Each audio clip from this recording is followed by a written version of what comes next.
Good evening and welcome to the Tuesday, April 19th regular meeting of the Walnut Creek City Council. The City Council is conducting this meeting from the City Council chamber, and staff are complying with the current regulations of the California Department of Public Health and Cal OSHA for safe indoor meetings. As a courtesy and technology permitting, members of the public may continue to provide live, remote, oral public comment via the city's Zoom conferencing platform. However, the city cannot guarantee that the public's access to teleconference technology will be uninterrupted, and technical difficulties may occur and have occurred from time to time. Members of the public desiring to provide comments at the meeting are encouraged to attend the meeting in person, as many of you have done today. Welcome. As some attendees may be participating in their first Walnut Creek City Council meeting or their first teleconference meeting, I wanted to welcome everyone and talk briefly about the public comment process. For each agenda item, there will be an opportunity for public comment on the item. Thus, if you desire to speak to an item on the agenda this evening, please hold your comments until the council considers that item. Additionally, we have a section on the agenda entitled Public Communications. This is for comments on items that are not on the agenda. Any comments during public communication should not relate to an item that's on the agenda this evening. Consistent with Section 9.5 of the City Council Handbook, 30 minutes will be initially allocated for public communications for items not on the agenda. Additional time for public communications for items not on the agenda will be provided at the end of the open session portion of the meeting if necessary. When I open the public comment period on any item, please use the raised hand feature or press *9 if you're connected by audio only, and that will alert the city clerk that you have a public comment that you would like to provide. We ask that everyone who wishes to speak on an item, please use the raised hand feature to state your intent to speak when the item is called. If you're attending in person, please complete a speaker identification card at the back of the room and line up behind the lectern at the appropriate time. When you're please wait your turn, and once brought into the meeting, state your name and city of residence for the record. Please note that in-person public comments will be taken before any remote public comments. Please also keep in mind that this is a city business meeting. The City Council has adopted rules of decorum to ensure that meetings are conducted efficiently and effectively, and that all members of the public have a full, fair, and equal opportunity to be heard. All remarks should be addressed to the City Council. Please do not use profanity in your comments. During the given the COVID-19 pandemic, and the increased number of speakers that have wanted to make comments on various issues during our meetings, and consistent with city policies related to public comments, each speaker will have 2 minutes to make your remarks. The Zoom feed for each speaker will cut off automatically at 2 minutes.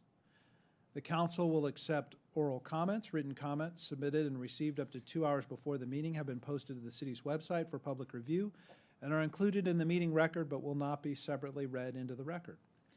To provide a live remote public comment, join the Zoom video conference meeting. The meeting ID and password are, the ID is 876-5953-8653, and the passcode is 741270. Should you choose to not provide comments but would like to view the meeting, you may do so in one of the following ways. You can visit the City of Walnut Creek's YouTube channel. For cable broadcast, Comcast Channel 28 in Incorporated Walnut Creek, Rossmore Channel 26, Wave Channel 1028, and AT&T UVerse Channel 99. You can also live stream the meeting online on the city's website. At this time, please join me in the Pledge of Allegiance. I pledge allegiance to the flag of the United States of America and to the republic for which it stands, one nation under God, indivisible, with liberty and justice for all.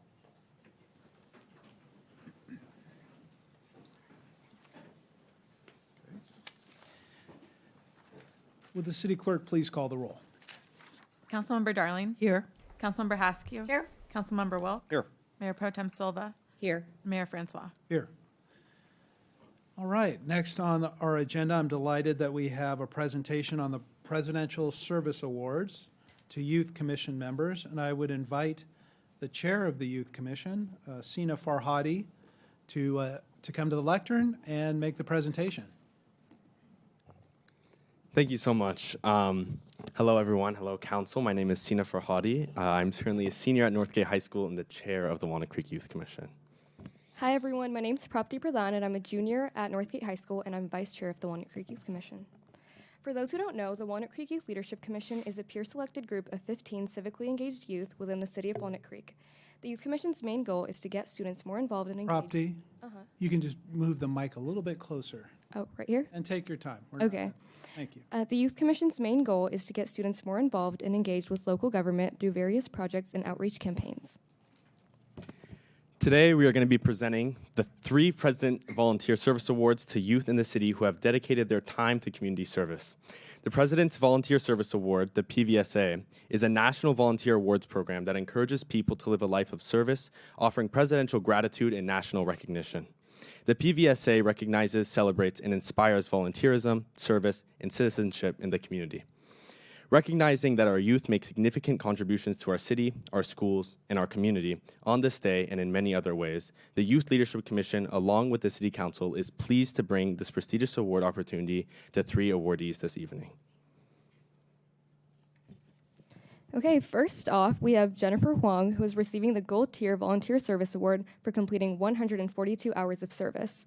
At the start of the pandemic, Jennifer wanted to find a way to continue the positive impact she felt she was giving through the volunteering she had done previously in community projects such as the beach and school campus cleanups.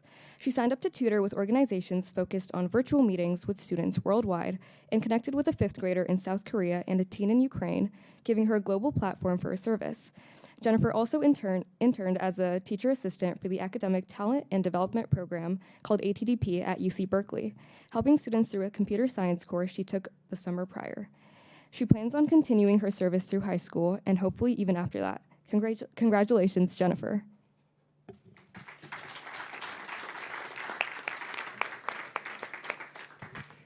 Next, we have Bridget Tucker, who is also receiving the Gold Tier President's Volunteer Service Award for her 325 hours of service. She's a senior shift leader for a team of 4 to 6 teen volunteers, providing care for animals as well as educational programs to the guests at the Lindsay Wildlife Experience. She's also a keeper in training at Lindsay, where she focuses on the husbandry of habituated wildlife ambassadors. She volunteered as a summer camp counselor for Girl Scout camp last summer and is a part of a Taiwanese cultural volunteer program, providing the community with exposure to this culture through festivals, performances, etc. Congratulations, Bridget.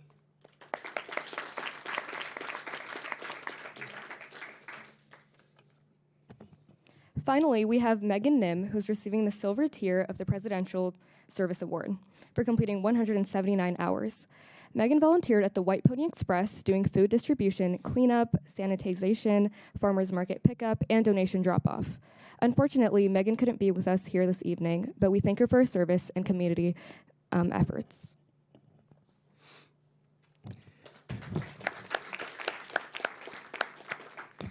Congratulations again to all the recipients of this award. Engaged and passionate youth like yourselves are the key players to making actionable and equitable change in our world. With that, I believe we are going to officially present the certificates and take a picture with council. So Bridget and Jennifer, if you would please come up, and then the rest of the Youth Commission too.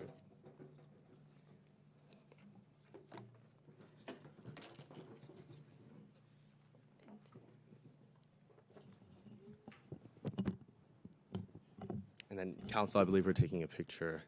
Yeah, I just wanted to offer Bridget or Jennifer, if you'd like to make any comments. Oh, yeah. And obviously, on behalf of the entire council, we want to congratulate you and thank you for demonstrating what it means to be a good citizen and volunteer in our community. You don't have to make any comments if you don't want to. We could just take a picture. Up to you. Yeah, I've been doing a lot of global volunteering recently, and I wanted to help students in the pandemic because I know that opportunities are really limited. So then I reached out to different organizations, and I really enjoyed the service I've done throughout this past year. Well done. Thank you. I think Sina pretty much covered everything. Okay. Then it's picture time, and I invite my colleagues to join me with the Presidential Service Award winners. Mr. Joe Biden himself. And then I think, who did I not give up?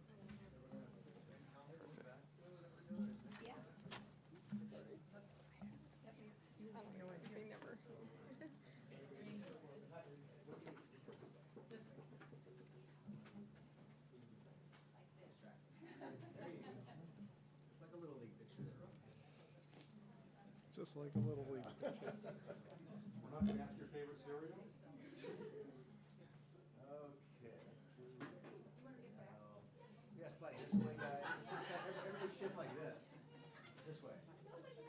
Try to get away from the screen if you can. That way. Keep going. Keep wiggling that way. There we go. Wiggle, wiggle that way. There we go. Put your line down.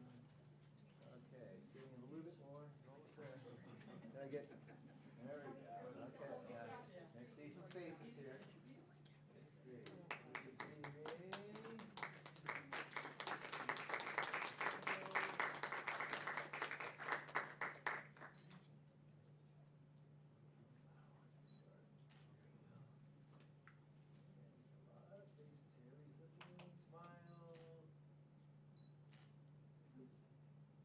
Take more pictures on phones for social media.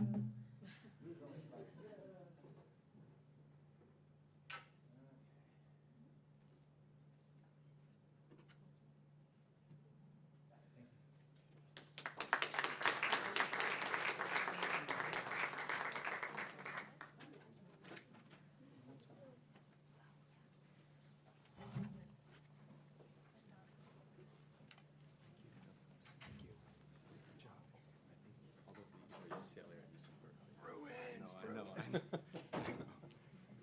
Congratulations. Thank you.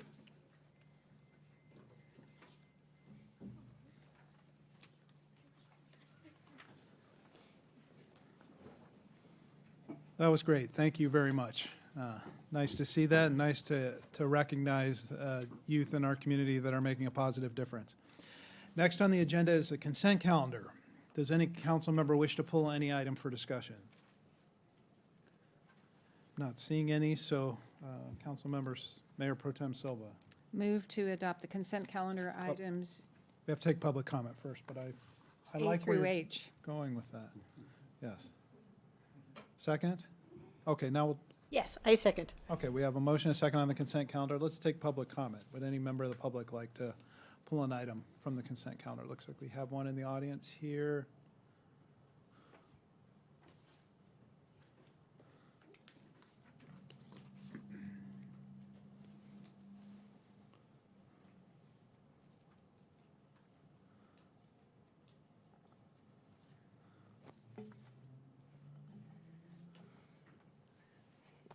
Always feel so low.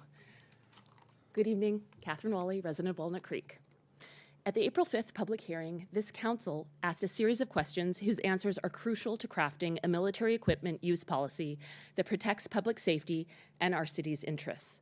I ask that you postpone this decision to allow the council additional time to gather data from a broader range of experts on the risks of great bodily injury or death posed by less lethal weapons and their actual effectiveness in protecting life and advancing public safety.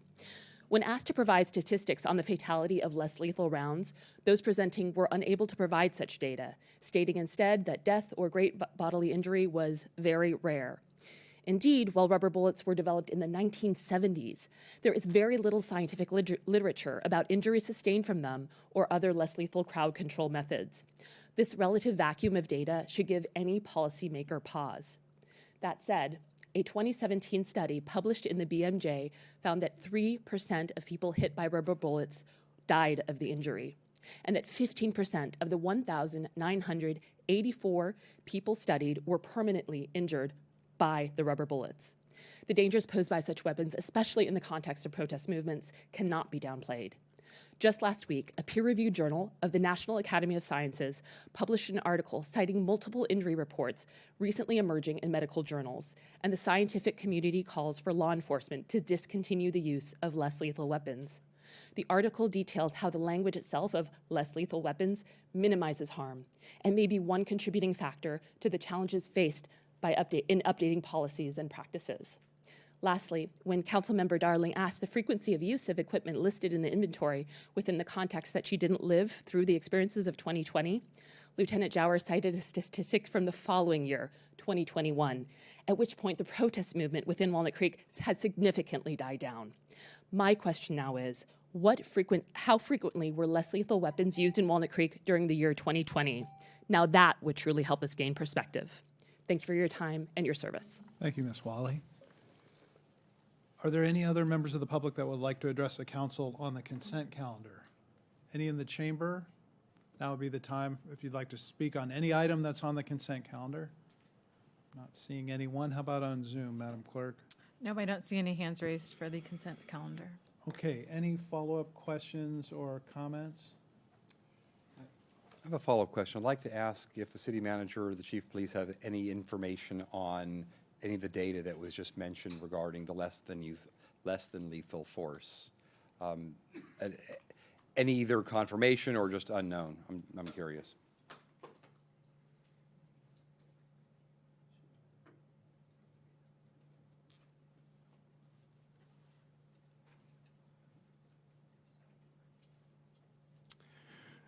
Good evening, Honorable Mayor, City Council, Jamie Knox, Chief of Police. I'm not familiar with these studies, but they sound legitimate to me. But I stand by what we said. The frequency is very low. I don't have the exact numbers of the less lethal deployments we had in 2020. We could certainly get those. And just one more thing. The alternative is deadly force. So having less lethal options gives us far more options than deadly force. And we had one particular incident last year where somebody was armed with a deadly weapon. We were able to disarm them by the use of less lethal force. Well, Thank you. Thank you, Councilmember Wilk. I think since 2020, my understanding is state law was changed in terms of the use of certain non-lethal force, including tear gas on protesters. Is that correct? That is correct. AB 48 was passed. And so that essentially establishes a higher bar.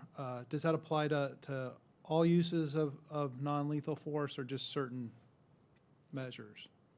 It's very specific to the deployment of kinetic energy weapons and gas, particularly in a protest environment. But as I mentioned before, every officer has pepper spray on their duty belt at all times. So there, could be an arrest situation where somebody is fighting with officers, might not be armed, but they're still fighting. It's a dangerous situation, and that officer could also deploy pepper spray.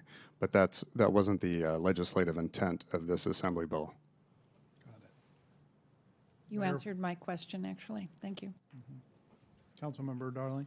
Yeah, and this isn't so much a question, but Ms. Wally referenced some of my questions. And before I got on council, I spent time with a friend of mine who teaches less lethal. And he walked through the different techniques and the risks associated with them.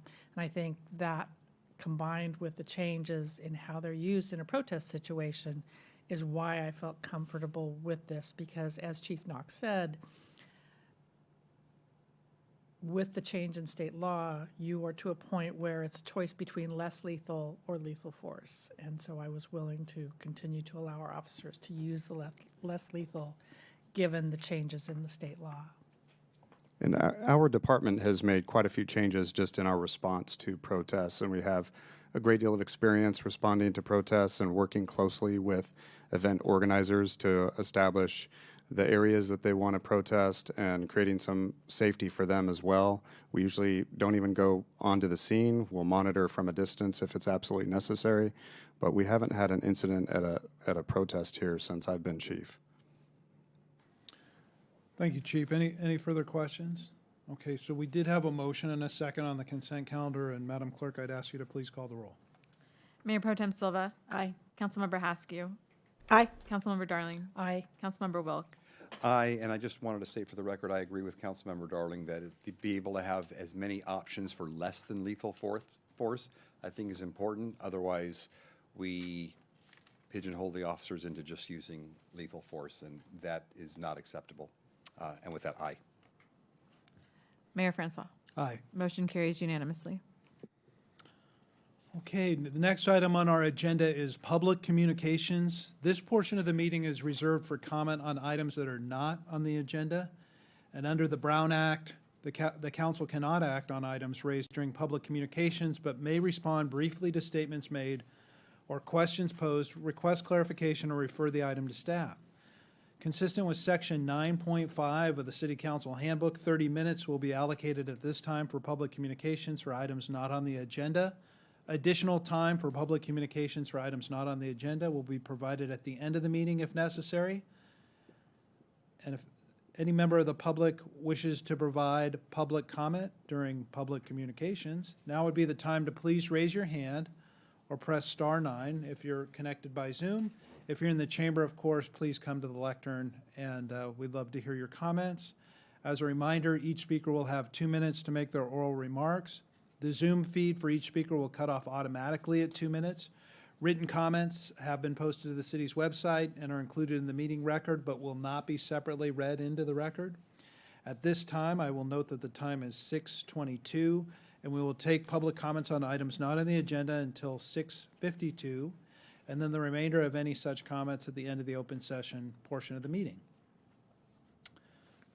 If anyone in the chamber would like to address the council during public communications, now is the time. Not seeing anyone, so we'll turn to Zoom. Yes, we have a couple speakers on Zoom. First up is Pete Bennett.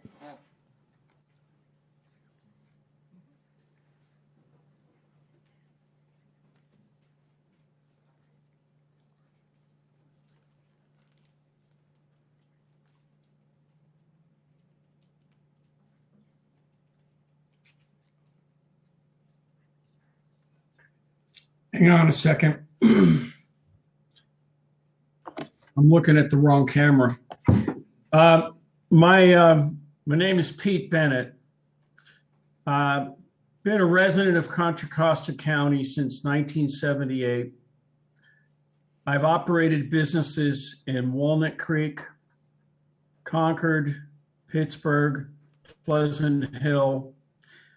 I've been driven out of business for the last 30 plus years. I've had police officers in my offices when my property's been stolen, my passcodes, which just really damaged my software business, and a long list of issues. I'm also a litigant. Kevin, Bennett versus Southern.com is going to be a very interesting story for you. I'm sorry about what happened to Darlene. I've lost millions in that court case. Now, additionally, how I lost my case in 1989 or 1990. And I'm going to share with you today, I met a guy named Michael Gary Wilson. He's Wilson versus the city of Walnut Creek. He lived up on Tampico. I read his pleadings. His allegations are just identical to mine. Mr. Gary died last September in Kern County. Take a look at it.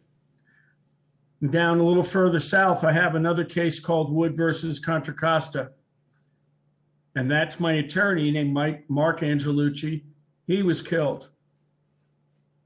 I can't bring litigation against the city if the expectation is, and that's what it is. It has gone on too long.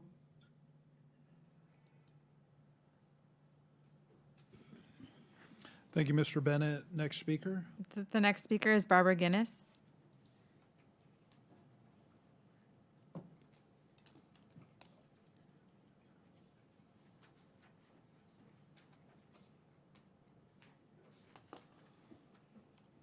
Hello, my name is Barbara Guinness. I've been a resident of Walnut Creek since 1996. I attended the April 4th, 2022 Pros Commission meeting where the Open Spaces Updates document was presented by Mike Vickers and Corey Frazier. At the conclusion of the presentation, Mike Vickers outlined the next steps which Public Works plan to follow to add a high-speed mountain bike flow trail to Southwest Lime Ridge and to change open space trails to multi-use. His next steps were May 2022, hire consultant. June 2022 to January 2023, prepare an initial study. February 2023 to March 2023, notice and public review period. In my correspondence to Public Works, I asked the following questions regarding the hiring of a consultant. When I received the response, it was TBD, to be determined for almost all the questions. When I asked when TBD would be determined, since we're already in late April and they're talking about starting in May, I received no response. Here are the questions for the next steps. Hire a consultant, May 2022. So I asked for the name of the consultant to be hired, what funding would be used to pay for the consultant, who approved the hiring of the consultant, what would be the duties of the consultant, and what is the cost or estimate for the work of the consultant. I just received in the mail my survey along with the note from the city manager of Walnut Creek. The note begins by stating the city's continuing commitment to listen and learn from the community. The community would like to be more informed on the spending of open space monies more than a TBD answer. Please advise on the answers to the above questions as part of your listen and learn efforts to connect to the citizens of Walnut Creek. Thank you for your attention to this matter and for all the work that you do for the city of Walnut Creek. Thank you. Thank you, Ms. Guinness. There are no additional speakers on Zoom. Okay, so then we'll close public comment during public communications. Any members of the public, I'm sorry, any members of the council wish to ask staff for any clarifying questions? Mayor Pro Tem Silva. Thank you very much, Mayor. Ms. Guinness was asking questions about the work that will begin with the hiring of a consultant. This is environmental studies work. That consulting agreement will have to come to the council for approval, would it not?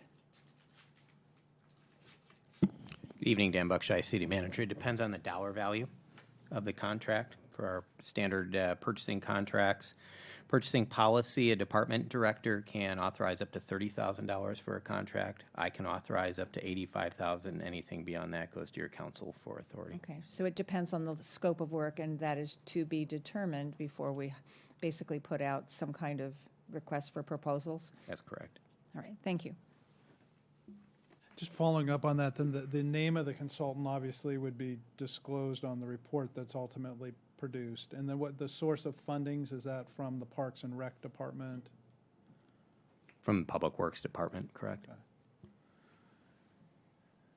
All right, thank you. So with that, then we'll move on to council member and staff announcements, reports on activities or requests, closed session announcements. Mr. Mattis? Thank you, Mayor. There was no closed session today, and there are no closed session announcements. Thank you. City manager reports, Mr. Buckshire. Yeah, good evening. Dan Buckshire, City Manager once again. Just a brief announcement, public announcement really, that tomorrow evening at 6 p.m. on Zoom is the second and final community workshop for our housing and safety element updates to our general plan. Anyone who would like to attend, you can find more information on the web at walnuthecreek.org/HEU. And again, that is tomorrow evening, April 20th at 6 p.m. on Zoom. Thank you, Mayor.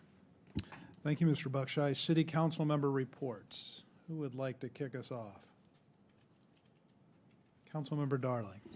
Mine is very short because we were traveling in the Utah desert for a couple of weeks. I did attend the Homeless Task Force meeting on beginning of the month, and the good news from that is although the number of homeless has ticked up, it has been holding steady for a while. We did not yet get the point-in-time count, but they did get a good point-in-time count at the end of February, and we'll look forward to hearing that from the county.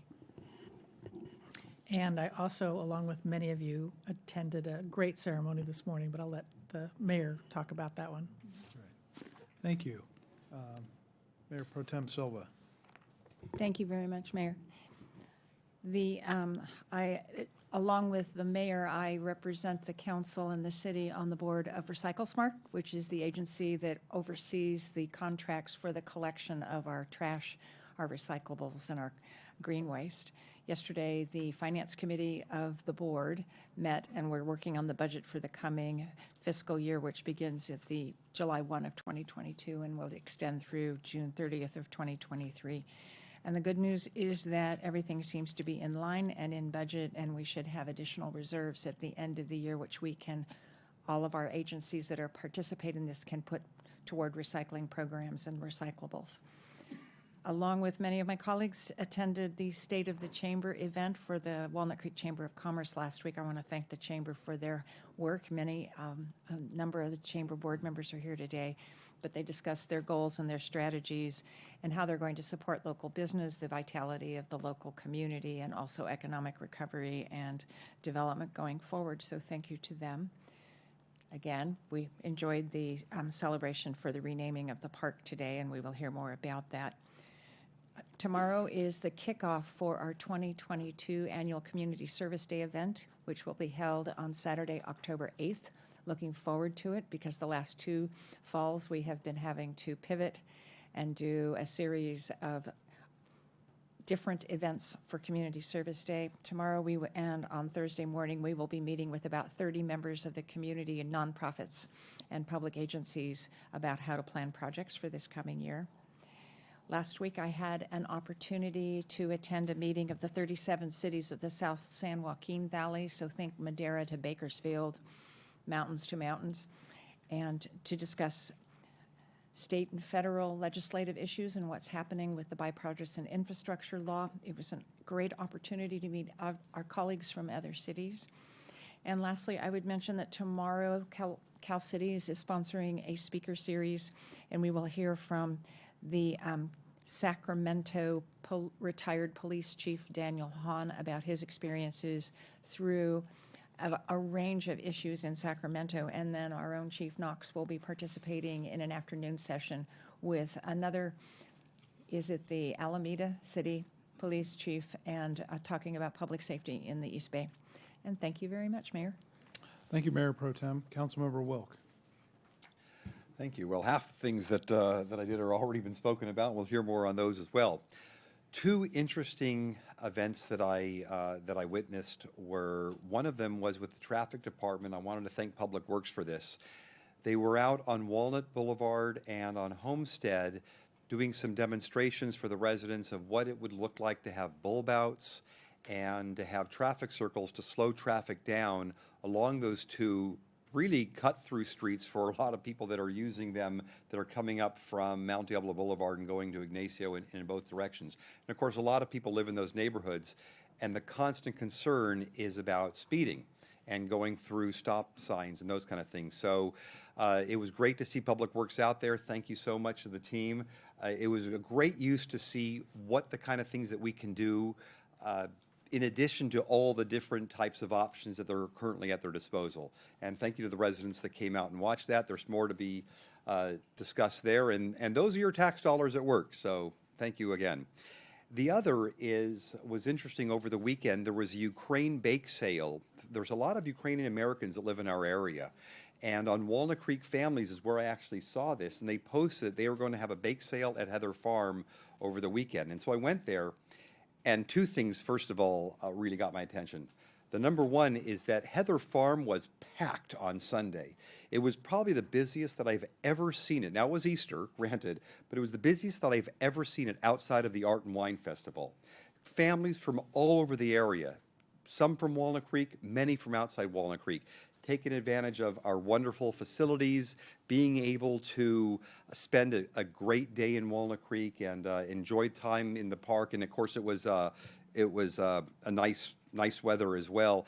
And it just reminds me of how many people do come to Walnut Creek and really enjoy the services, both residents and visitors alike. And the Ukrainian bake sale was terrific. There must have been at least 100 people there buying goods. Everything they sold was to support people that had left Ukraine, that were being forced to flee, and to help to support the country there that's obviously in a terrible state of war. And they're going to have more of this. So I encourage people that if you're interested, go to Walnut Creek Families on the Facebook page, and they'll be posting about that as well. And I'll try to let people know when that comes up on too. Those are a couple of the events that I went to.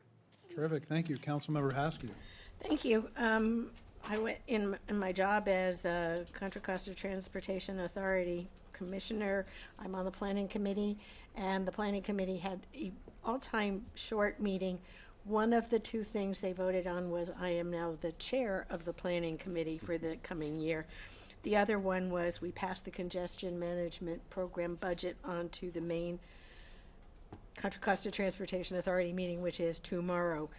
I attended the Diablo Regional Arts Board meeting, and oh boy, is next year going to be really spectacular.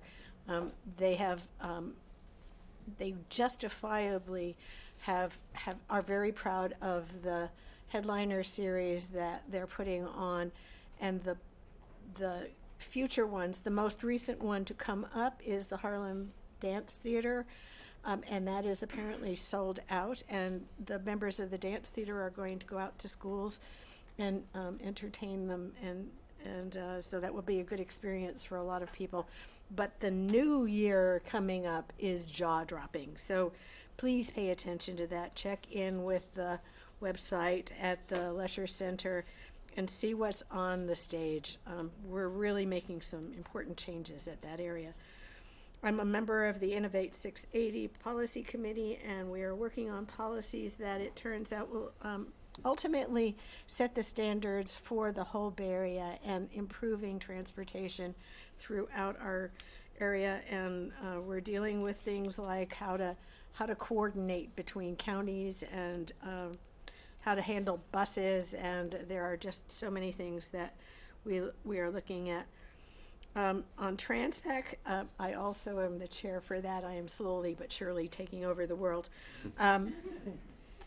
We had the big issue where we reprogrammed funds that were originally set for the Walnut Creek BART station to modernize it and to bring the elevators in so that that couldn't be used to avoid paying the fare. Unfortunately, the funding didn't go through in time, and so they have approached us and asked us if we would postpone that, and I made them promise 3 times that they are only postponing it. They are not giving up on the renovation of the station, but the funds that they do have now have been reset to go to pay for the fare gates. And we're paying our share of it, and so I'll keep monitoring whether we get our ultimate thing.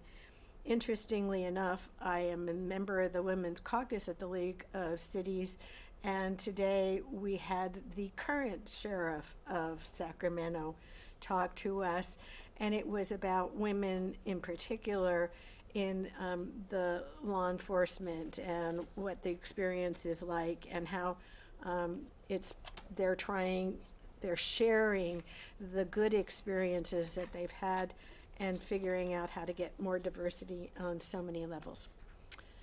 That and now for the mayor that we have been setting up. Great setup. Thank you so much, all of you, for what you're doing for the city and for our residents. I attended the mayor's conference last week or so. Maybe it was 2 weeks ago. I can't remember at this point.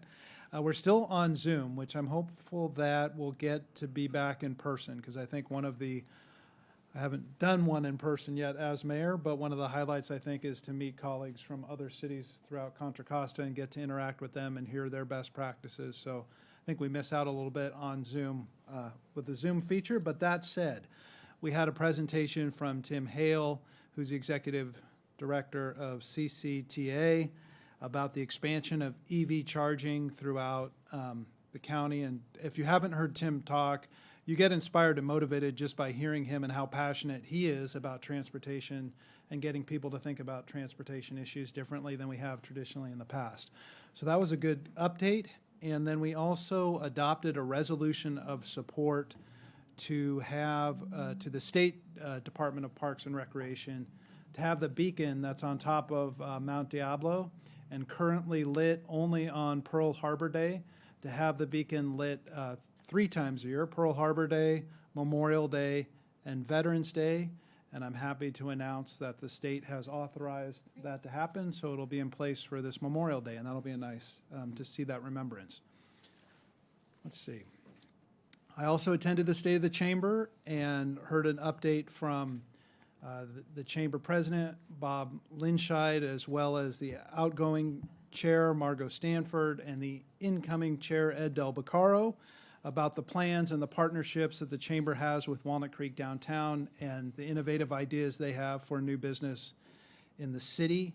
One of the things that we did is we took a lot of pictures with legacy award recipients, which are businesses that have been members of the Chamber for over 50 years, and there were a lot of them. Broadway Plaza, Hall Equities Group, Safeway, Chevron, Kaiser Permanente, Contra Costa Association of Realtors, Del Monte Foods, Geneva Deli, General Plumbing Supply, PG&E, Schroeder Insurance Services, the Gardens at Heather Farm, John Muir Health, and Greater Bay Development. So we're so proud and thankful that they've been members of our community for over 50 years, and nice to see that they're recognized by the Chamber. I also was able to attend the Walnut Creek Downtown Board meeting along with Councilmember Wilk, who's the liaison to Walnut Creek Downtown. Gave them an update about outdoor dining. They were very interested in hearing about that, as well as our other plans for Downtown Next, and heard feedback from them. I was encouraged about the amount of activity and events that are coming our way, and so I'm looking forward to that. Painted pianos. There's a downtown cleanup on April 23rd. That's this Saturday. Restaurant Week is coming at the end of May, as well as Uncorked. So it's going to be fun to see those activities again in our downtown area. I'm looking forward to that. I also serve on the Recycle Smart Board along with Mayor Pro Tem Silva, and I'm on the Personnel Committee. We had a Personnel Committee meeting to discuss a performance evaluation of our Executive Director. Today, I had the opportunity to meet several business owners in our downtown, and I wanted to thank Kathy Hemingway, the Executive Director of Walnut Creek Downtown, for organizing that, and Colette Hanna, the city's Economic Development Services Manager, for accompanying me with them. And we had an opportunity to meet with the owner of Telus, owner of and chef of a new restaurant that's going into the former Prima location, Sand Dye, as well as the Trinity Center and Rotator Tap Room. I appreciated the opportunities to meet with all of them and look forward to continuing those conversations and discussions. And then last but not least, I had the privilege and honor of attending the renaming of Remembrance Park. What was formerly Lancaster Park in the Park Mead neighborhood has been formally renamed Remembrance Park in recognition of 3 young people whose names are commemorated on the bench in that park: Miles Hall, Andrew King, and Aisha Horley. There's also a commemorative brick feature there where you can sponsor a brick for a loved one.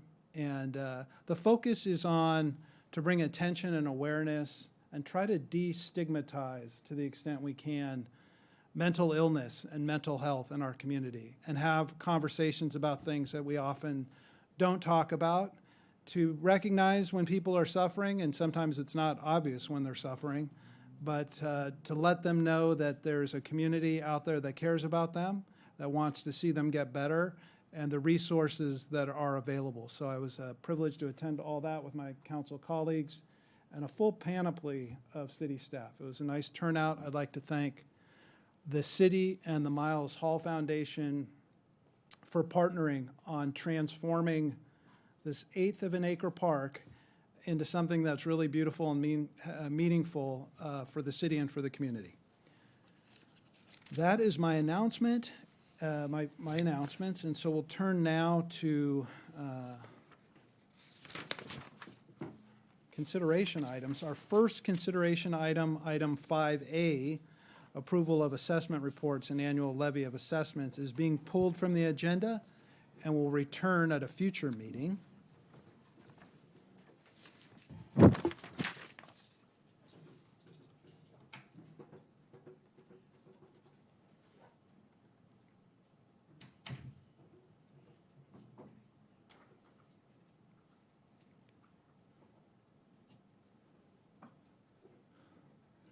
Well, you know what to do. I don't need to find my script. Item 5B, Assistant City Manager Terry Kilgore is going to save me. I think I owe you a few.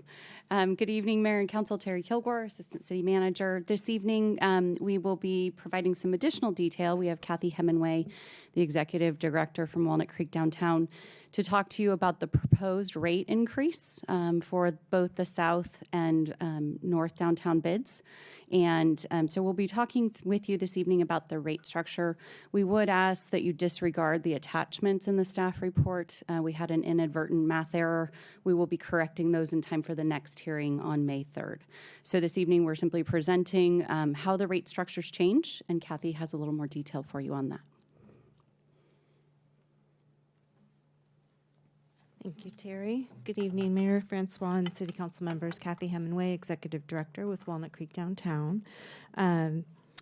Tonight, as we're talking about the proposed rate increase for the bid assessment fees, Walnut Creek Downtown's Board of Directors unanimously voted to raise the current fee structure by 10% for fiscal year 2022-23.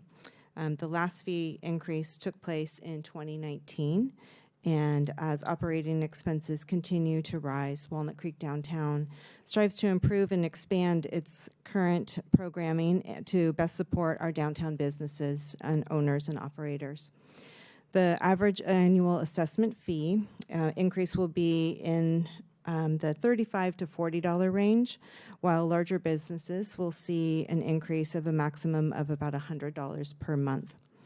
A scale of the proposed fees is provided. I think we've got something on the screen that will be coming up. And what I'll be able to share is a breakdown of the north downtown and the south downtown bid fees. And then I will also add, in addition, Walnut Creek Downtown's board recommends that an annual 3% increase is automatically assessed to enhance member benefits and services moving forward. Go next slide, thank you.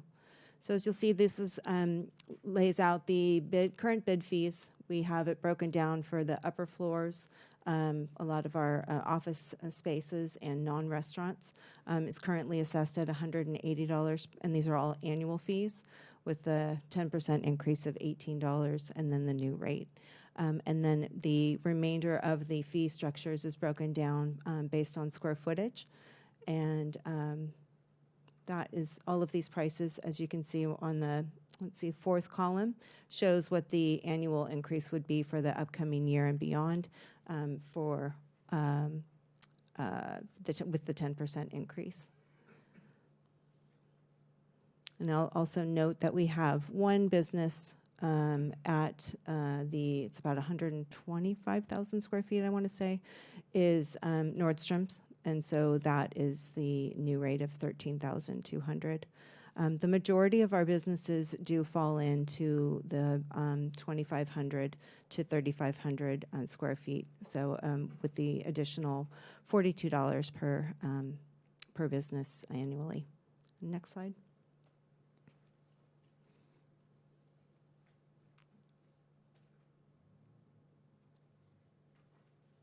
Do you have the south bid?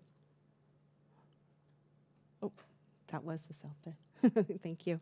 And the same fee structure, well, it's actually a little bit different. When the bid was created, with the majority of these businesses residing in the Macerich Broadway Plaza area, many of those businesses receive some of the similar services from Broadway Plaza and Macerich. And so their fees are just a little bit less than the north bid.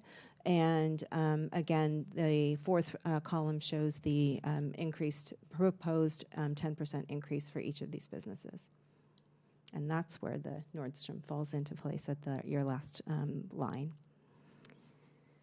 So I am available. Thank you very much for your consideration. I'm available for any questions that you may have. Great, thank you very much. Any questions of Ms. Hemingway or Ms. Kilgore? Mayor Pro Tem Silva. Kathy, thank you very much for the presentation. So you clarified that it's actually the larger stores, which are Nordstrom and Macy's, I would assume, are actually in the south bid. Yes. what stores or retail or restaurant establishments or upper businesses are in the range from 10,000 to 50,000 square feet? 10 to 15. And it's a lot of square footage when you really think about it. But Right. Non-restaurants, there really aren't many. There aren't any, actually, that I can think of off the top of my head. Yeah, I think we had talked about, like a Fleming's, but, that falls into your restaurant category.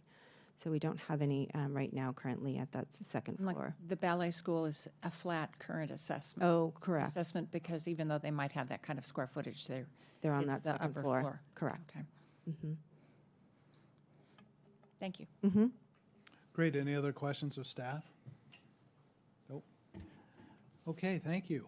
And we'll open this now for public comment. If you're in the chamber and like to address the council on this item, please come to the lectern. And if not, then we'll go ahead and turn it over to Zoom and see if we have any public commenters on Zoom. We do have one speaker, Pete Bennett.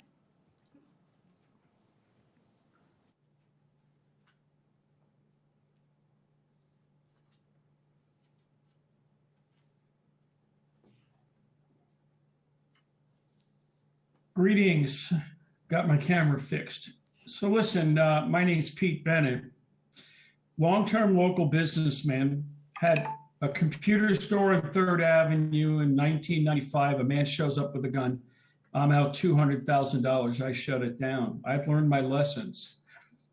Then I set up an office right next to the Walnut Creek Police Department in 2010. I got chased out of there, connected to Walnut Creek officers that are no longer with the department. I won't name names tonight. So my experience, I was over at Starbucks very often in Walnut Creek on Duncan. My car got towed out of the parking garage. Before it was towed, they stripped my property out. Across the street, in the same time frame, somebody stole my guitar right in front of the Starbucks. They stole my guitars out of my Ford Explorer, and then they set it up so that I had almost $6,000 in tow fees for a car that had been in the tow yard for no longer than 2 hours. Total bogus. Said I had $4,600 in tickets. That's the Walnut Creek downtown I know. And when I tried to go to one of the downtown meetings, they, right in front of me, they said, no, this is not the right meeting. I'm really sick of all of this. Year after year, my property gets stolen. I have $1 million trust forged by a local attorney named Michael Harrington. He sent me the forgery by accident. He said, I can't represent you because I represent the cops that are messing with you. So he said, call the state Contra Costa Bar. They won't take my case. Then when I got an attorney for another case down in Danville, they beat him up in Walnut Creek. And that suspect was. There are no additional speakers. Thank you, Madam Clerk. Any further discussion or questions of staff on this item? Okay, with that, I would entertain a motion. If someone were so inclined. Move to approve. I'll second that. That's to introduce. Yeah, if I can just clarify, it's a motion to waive reading and introduce the ordinance. And you wonder why we hesitated. And that reflects. I found it. Okay. Move to waive reading and introduce an ordinance altering the method and basis of levying the assessments in the bid and south bid, amending Chapter 7 of Title 8 of the Walnut Creek Municipal Code and levying the. Am I on the right one? No, 5B. 5B. We'll get there. Coming down. Incoming. All right. Move to waive and introduce an ordinance altering the method and basis of levying the assessments in the bid and the south bid, amending Chapter 7 of Title 8 of the Walnut Creek Municipal Code, and levying the 2002 to 2003 Downtown Business Improvement District and the South Business Improvement District assessments with a public hearing and final adoption of the ordinance to occur on May 3rd, 2022. I was on the right one. I'll second that, too. Very confident seconder. And Madam Clerk, could you please call the roll? Mayor Pro Tem Silva. Aye. Councilmember Darling. Aye. Councilmember Haskew. Aye. Councilmember Wilk. Aye. And Mayor Francois. Aye. Motion carries unanimously. All right. Thank you all. And moving on now to a public hearing on an update to cannabis regulations. At this time, I would invite Interim Community Development Director Jeff Schwab to provide the staff presentation. Thank you, Mayor and Council. Tonight we have Brad Evanston, our contract planner that's from Regional Government Services, that will make the presentation, and then we'll both be available to answer questions.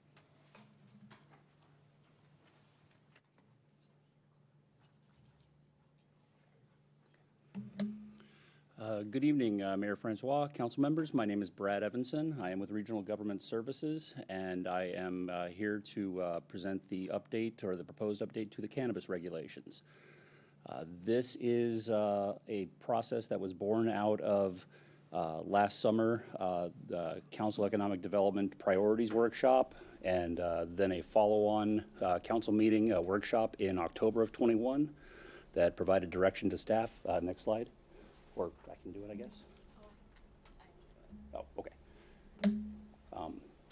But the direction was given to prepare zoning text amendments to add adult use cannabis delivery services to the existing medical use delivery operations here in Walnut Creek, and to consider an alternate process for selecting of operators. Next.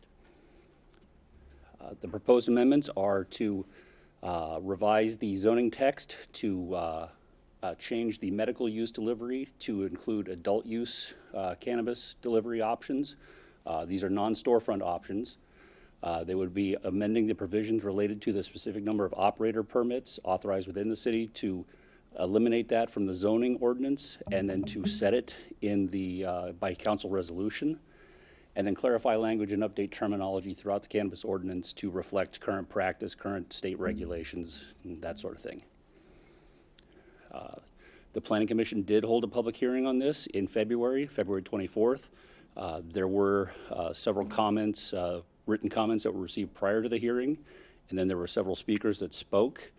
The comments generally had a focus on a couple of key topics. The first one was elements of the current regulations that differed from state regulations, specifically relating delivery. Current regulations allow delivery only to fixed residential addresses, and state regulations allow them to fixed addresses of any type.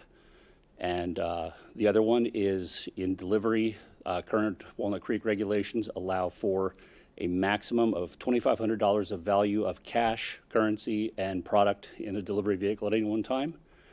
And the state regulations allow a maximum of $5,000. And the recommendation that did come out of the, let's see, next slide. And yeah, so those were the main focuses that were discussed there.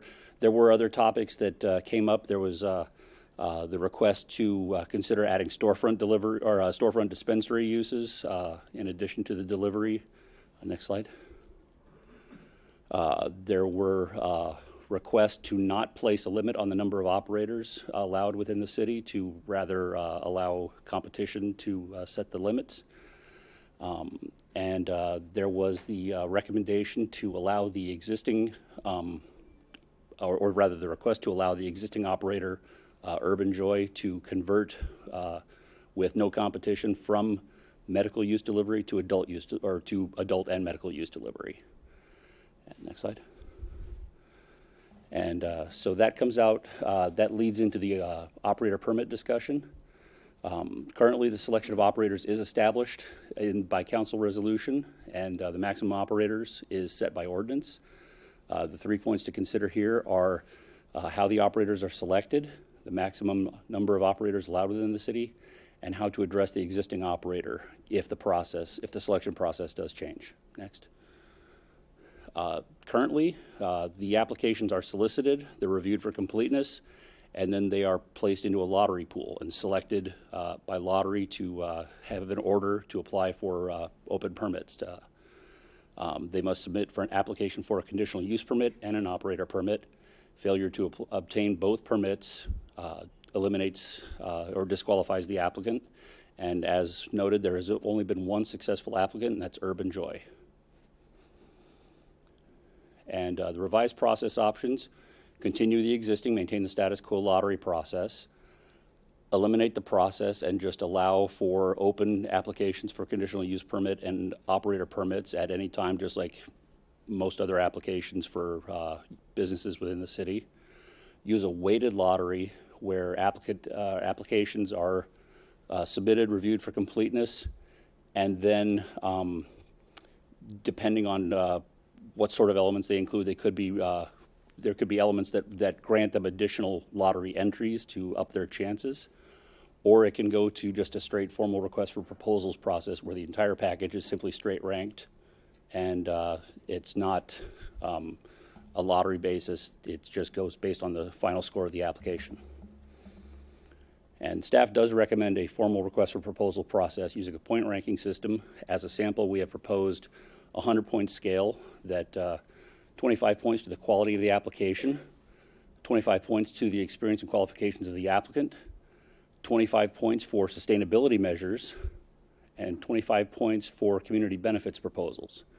And this process is outlined in the draft resolution, and it explains kind of the details of how the whole process would work from the request for proposal to council selection of candidates and through to the commencement of business operations.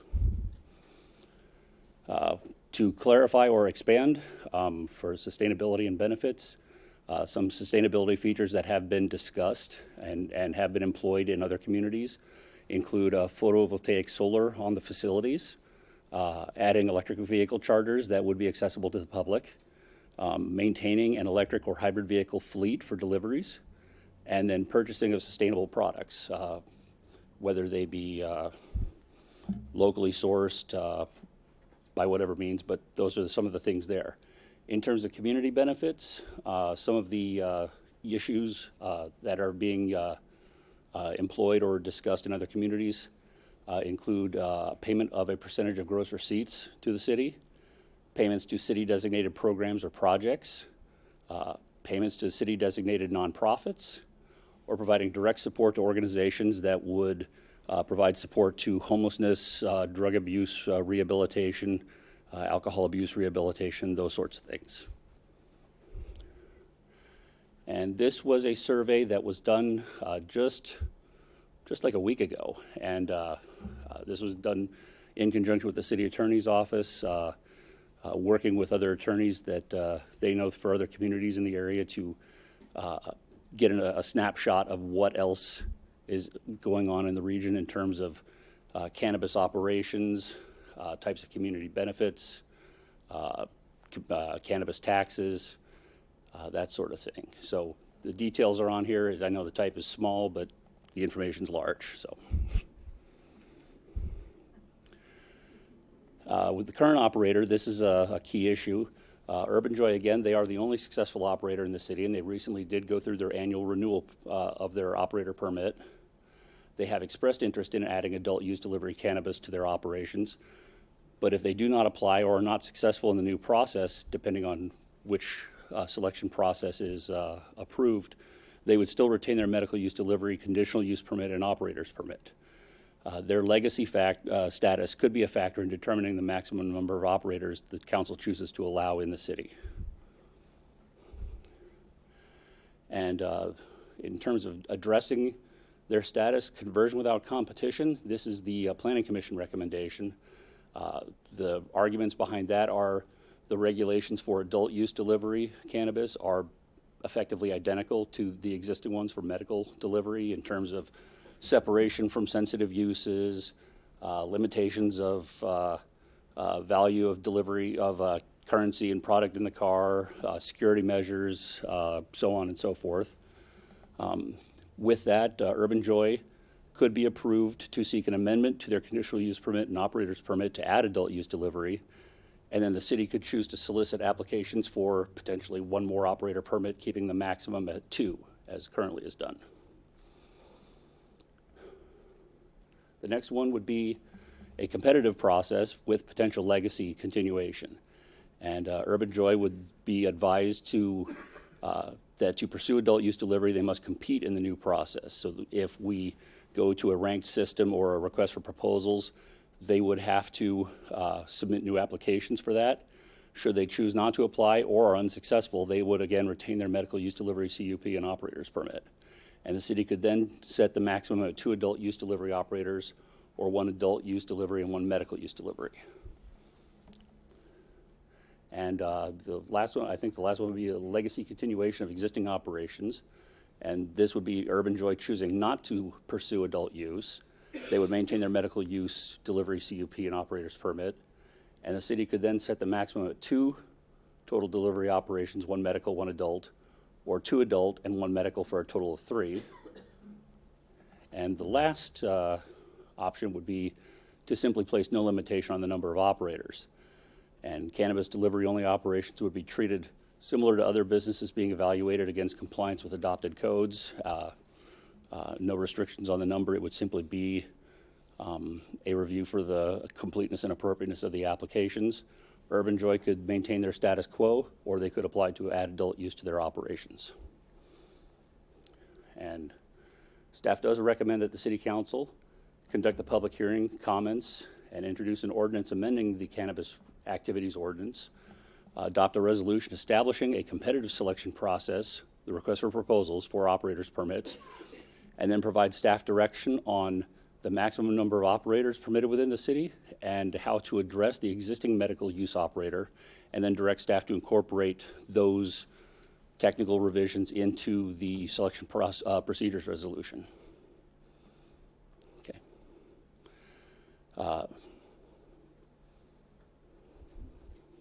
And we're here if you have questions. That's great. Thank you, Mr. Evanson. Let's see, any questions of, that was a lot of information. It was. And I've taken cold medicine, so it was. Can I start? Please. I'll get the stupid questions out of the way. How many businesses at this moment are making any inquiries? Do we have any kind of what do we do if somebody calls and then have people called in order to set up a business in Walnut Creek? Through the chair, first of all, no questions are stupid, just the unasked ones, so don't worry about that. But we have received some calls, not that I've received from specific business operations people, more from like interest groups that are there's a couple of cannabis business development groups out there. They seek out real estate options. I've been called by a couple of those groups asking if we are taking applications right now, and I said that the selection process had been paused while we were considering these updates, and once we get through this, then we'll go ahead and advise the world what the new rules are and see where it goes from there. But there has been some interest, but not from individuals that I've dealt with that have been specifically requesting, hey, where can I set up shop? Okay. When we did the original ordinance, we were very specific about areas in the city that, are we talking about opening that at all, or are we keeping those? Through the chair, no, it is identical to what it's been. The only districts that the adult use delivery services could locate are the same ones that the medical can locate in. Those are the service commercial zoning district and the business park zoning district, subject to minimum separation distances of 1,000 feet from most sensitive uses like churches, parks, elementary schools, and 1,500 feet from high schools. Okay. There were some things where we don't agree with the state law. I don't even know if the state law was in existence when we passed the ordinance. Is there any chance at all for those technical limits without risking our ability to keep local control in the process in general, can we hook those things like the $2,500 versus the $5,000? Can we hook those to a state standard rather? Through the chair, yes. There are elements of the current regulations that are tied to state standards, and it would simply be where the current text may state that the maximum value of currency and product allowed at any one time in a delivery vehicle is limited to $2,500. The text would then read the maximum value would be limited to the maximum amount allowed under state business and professions code, or whichever one of the state codes it is that authorizes that. That's just where the Walnut Creek standards would then just simply reference back to the appropriate state reg, and then if there's any changes in the state regs, the changes automatically are followed by Walnut Creek. So I would just add to that, that I agree with the answer that was provided by Brad. Also, the ordinances before the council tonight, the amended ordinance does contain the Planning Commission's recommendation to actually do that. Okay. To link the amount of funds that could be held as part of any delivery to what are the state law requirements. Okay. And this is kind of a non sequitur. Urban Joy has been in business for a year and a half, 2 years? How long? I believe they're into their second year. Second year? Have we had any problems because they? This question came up at the Planning Commission, and before the Planning Commission, we did talk with the police chief, and nothing had been mentioned that stood out as anything unusual. Nothing specifically related to protesters or delivery vehicles being chased down. I would just add they just recently renewed their operator permit, so they were reviewed holistically, and they got a new operator's permit. I think that was the beginning of this year. Yeah. Thank you. All right. I may come back with new questions, but Sure. I'm done right now. I'm here all night. Good questions. Councilmember Wilk. Thank you. So I think what I understood is that there have not been any complaints against Urban Joy. Is that right? Correct. Okay. Are there any delivery services in the surrounding area, to your knowledge, that are prevented from delivering adult use cannabis, and in other words, are only being able to deliver medicinal cannabis at this time? Through the chair, it depends on what you really are implying by prevented, because under recent state law, and I'll defer to the city attorney to elaborate on this, there has been a decision that was rendered that cities can prohibit outside delivery operations from conducting business within their city limits. Enforcing it is another issue. If most jurisdictions go for unmarked vehicles or something like that, obviously it's going to be difficult for the police to pick out a random car going down YVR and going, oh, there, we should stop them. But in terms of that, we can restrict outside businesses from coming into the city and delivering. We can make this officially only for those that are permitted by the city of Walnut Creek, but enforcing that is another issue. And we haven't done that. I mean, anybody is able to deliver into Walnut Creek right now. No, I believe our current regulations do stipulate that outside delivery is not permitted. Is that right? It's occurring right now. It's that. Yes, Yes. I wasn't going to go there. I wouldn't be as alert if I was. And Council, if I may just for a moment too, I would just note that Assistant City Attorney Lindsay DeAndre is also on the Zoom, and Lindsay may be answering some of the questions. She's worked very closely with staff on this issue. Great, thank you. So I guess my question is, are we aware of any other delivery services, even from outside Walnut Creek, that are only allowed to deliver medicinal, whether or not they're coming into Walnut Creek? From that, there is one jurisdiction, and I would have to dig back through some of the older notes. There was one jurisdiction that did only allow medicinal delivery, and I'm blanking on which one it is, but I want to say Pleasant Hill. yes. Okay. And what is the difference in requirements for a business to be delivering medicinal versus adult use? What are the requirements? It looks like from the staff report, you have to have a doctor's note and you can be as young as 18, but after that, they were basically the same.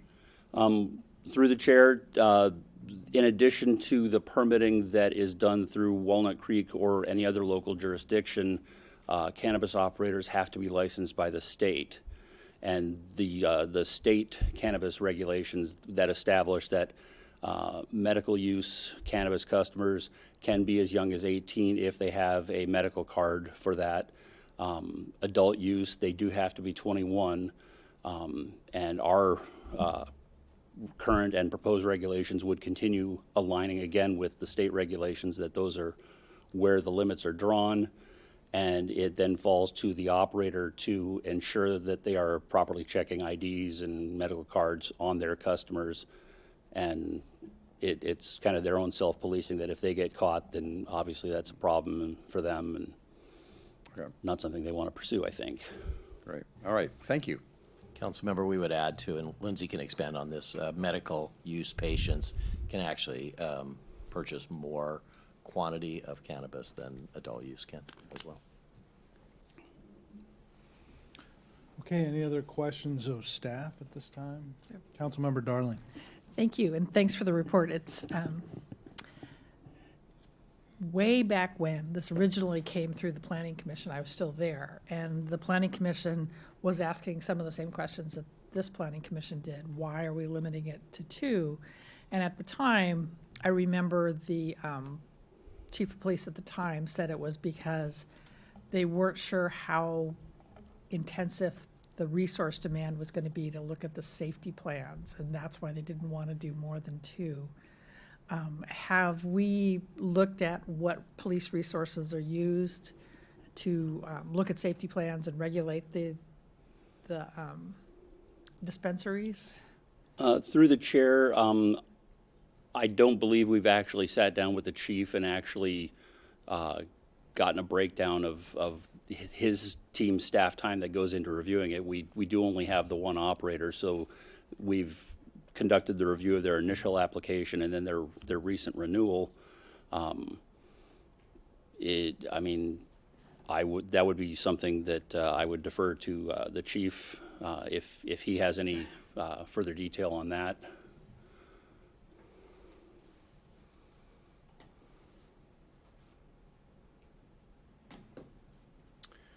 Good evening, Jamie Knox, Chief of Police. My understanding is we did an initial site visit with Urban Joy. The staff time was negligible, and as far as them operating, it's had a very minimal impact on the police department. So in switching, in 2 operators versus 4, you wouldn't expect that would have a significant impact on police resources?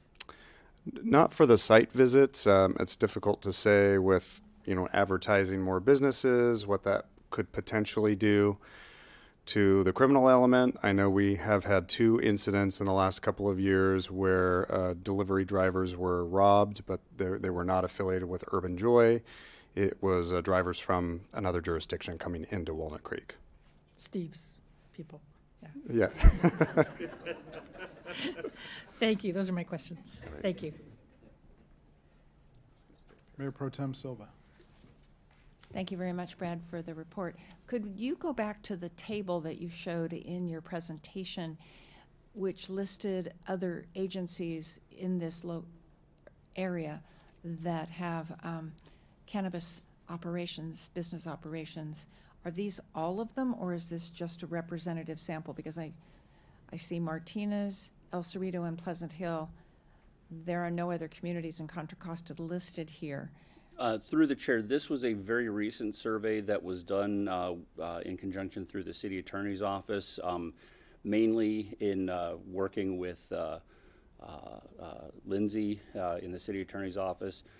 She offered that she had working relations with several of the city attorneys in other jurisdictions, so the focus was to reach out to those specific ones to get a kind of the quick insider's answer.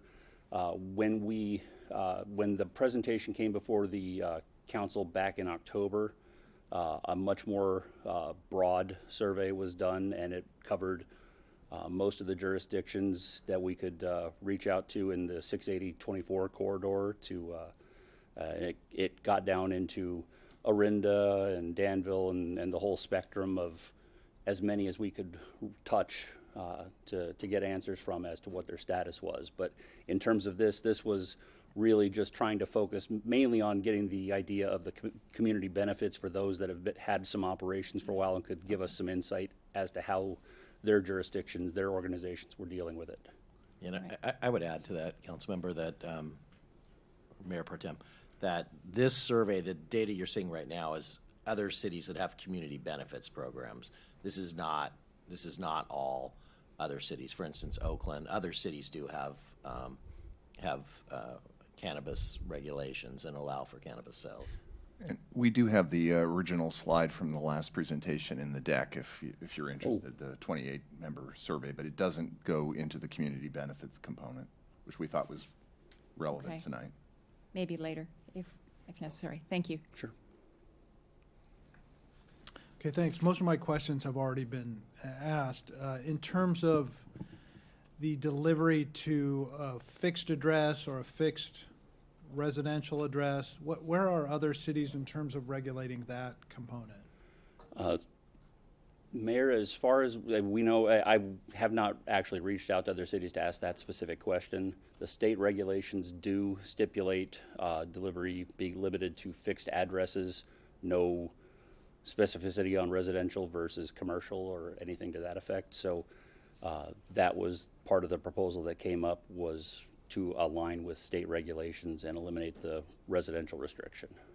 What's the other option other than a fixed address? You can't deliver to a P.O. box or what? Street corner, yeah, meet in the patio of somewhere, meet on I mean, there are lots of random ways you can do that. Okay.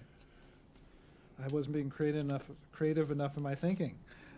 You don't have a criminal mind. Apparently not. Well, I'm a consultant. I'm here to handle that part of it. So. Let's see. Brad, Yep. Go ahead. Mayor Francois, I just wanted to add that just some of the history behind the fixed residential address, that piece was added as part of the discussions of the original ordinance when it was adopted in 2018. And the concern really was just at that time making sure that residents who had medical needs were able to obtain medical cannabis. And the idea being that, well, those people would be most likely at home, and that would be the place that we would want deliveries to take place. And as Brad alluded, to avoid situations where you were having cannabis deliveries to restaurants or places where alcohol was served. It was kind of a more of a security and where the needs were. That was sort of the thinking behind that restriction at the time. Okay, that's helpful. Thank you. And then, yeah. Lindsay or Brad, follow up on that. I know the staff report mentioned, well, it could be a fixed residential or hotel address. And so then I started to think, but hotels don't allow you to get all the way to a visitor's room. So now the transaction is going to be occurring in the lobby of the hotel? Through the chair, that actually is an option for the council to consider if the council, if eliminating the pure residential restriction is a bridge too far. That came out of partially from a discussion at the Planning Commission meeting back in February, where one speaker in particular noted that during a wildfire evacuation, they were long-term in a hotel and were unable to have their medical cannabis delivered to the hotel because of the residential address restriction. And so the idea of, if someone can go down to the lobby and meet the delivery driver there, that did not seem unreasonable given that context. But that was just simply another option to consider to kind of bridge that gap between the residential only versus full commercial, full addresses everywhere. Okay, thank you. And then just kind of stepping back, are there any other uses where we impose a numerical limit on the use? Through the chair, I do not know off the top of my head. Jeff Schwab may know more, but I do, I mean, there are uses that under state regulations, like thinking about alcohol licenses, that if there's an overconcentration based on a density calculation, that could be a limit, but I don't know that there's a hard number that is a limitation. Does that limit apply to cannabis operators or delivery operators, or just to establishments serving alcohol? That is just, that particular thing is just to establishments selling alcohol under whichever type of license it is. Just the overconcentration of whether or not there's too many of a certain type of license in a block, in a district, whatever. I don't know exactly how ABC regulates that, but as a working planner in other jurisdictions, I've come across that several times where we would have to go before that council and get a finding of public convenience and necessity to exceed the density to authorize the license. Sure. Mayor, I would add to that too, that it's while it is not a direct numerical limitation in the context other than alcohol businesses that have alcohol licenses or cannabis, the reality is that many zoning regulations do kind of effectuate some type of cap on the amount of uses that will be in there, either by distance requirements between them, as well as the limited areas where they may otherwise be allowed. So that's a common issue that is looked at with regards to like adult business regulation and whatnot, that you have distance requirements, which effectively create a numerical limit for allowable uses within an area. That's a good point. Do we know what the effect of those restrictions are in terms of the practical limit on the number of adult use delivery? We don't really know that, but from an absolute standpoint, a cap of something like, below 5 cannabis facilities, and I'm not saying that in other than for purposes of comparison, would probably be lower, would be a lower cap than you would see if you apply distance requirements, and it's definitely a lower, substantially lower than the number of businesses that have alcohol licenses within the city. Okay.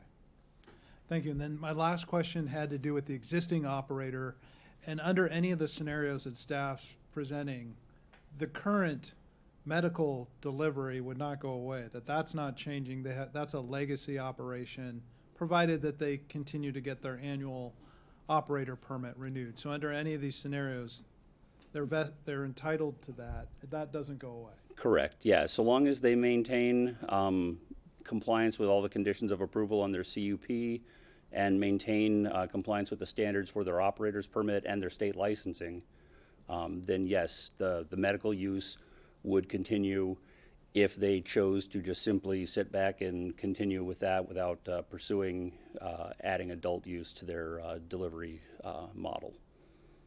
Okay. Yep, Councilmember Haskell.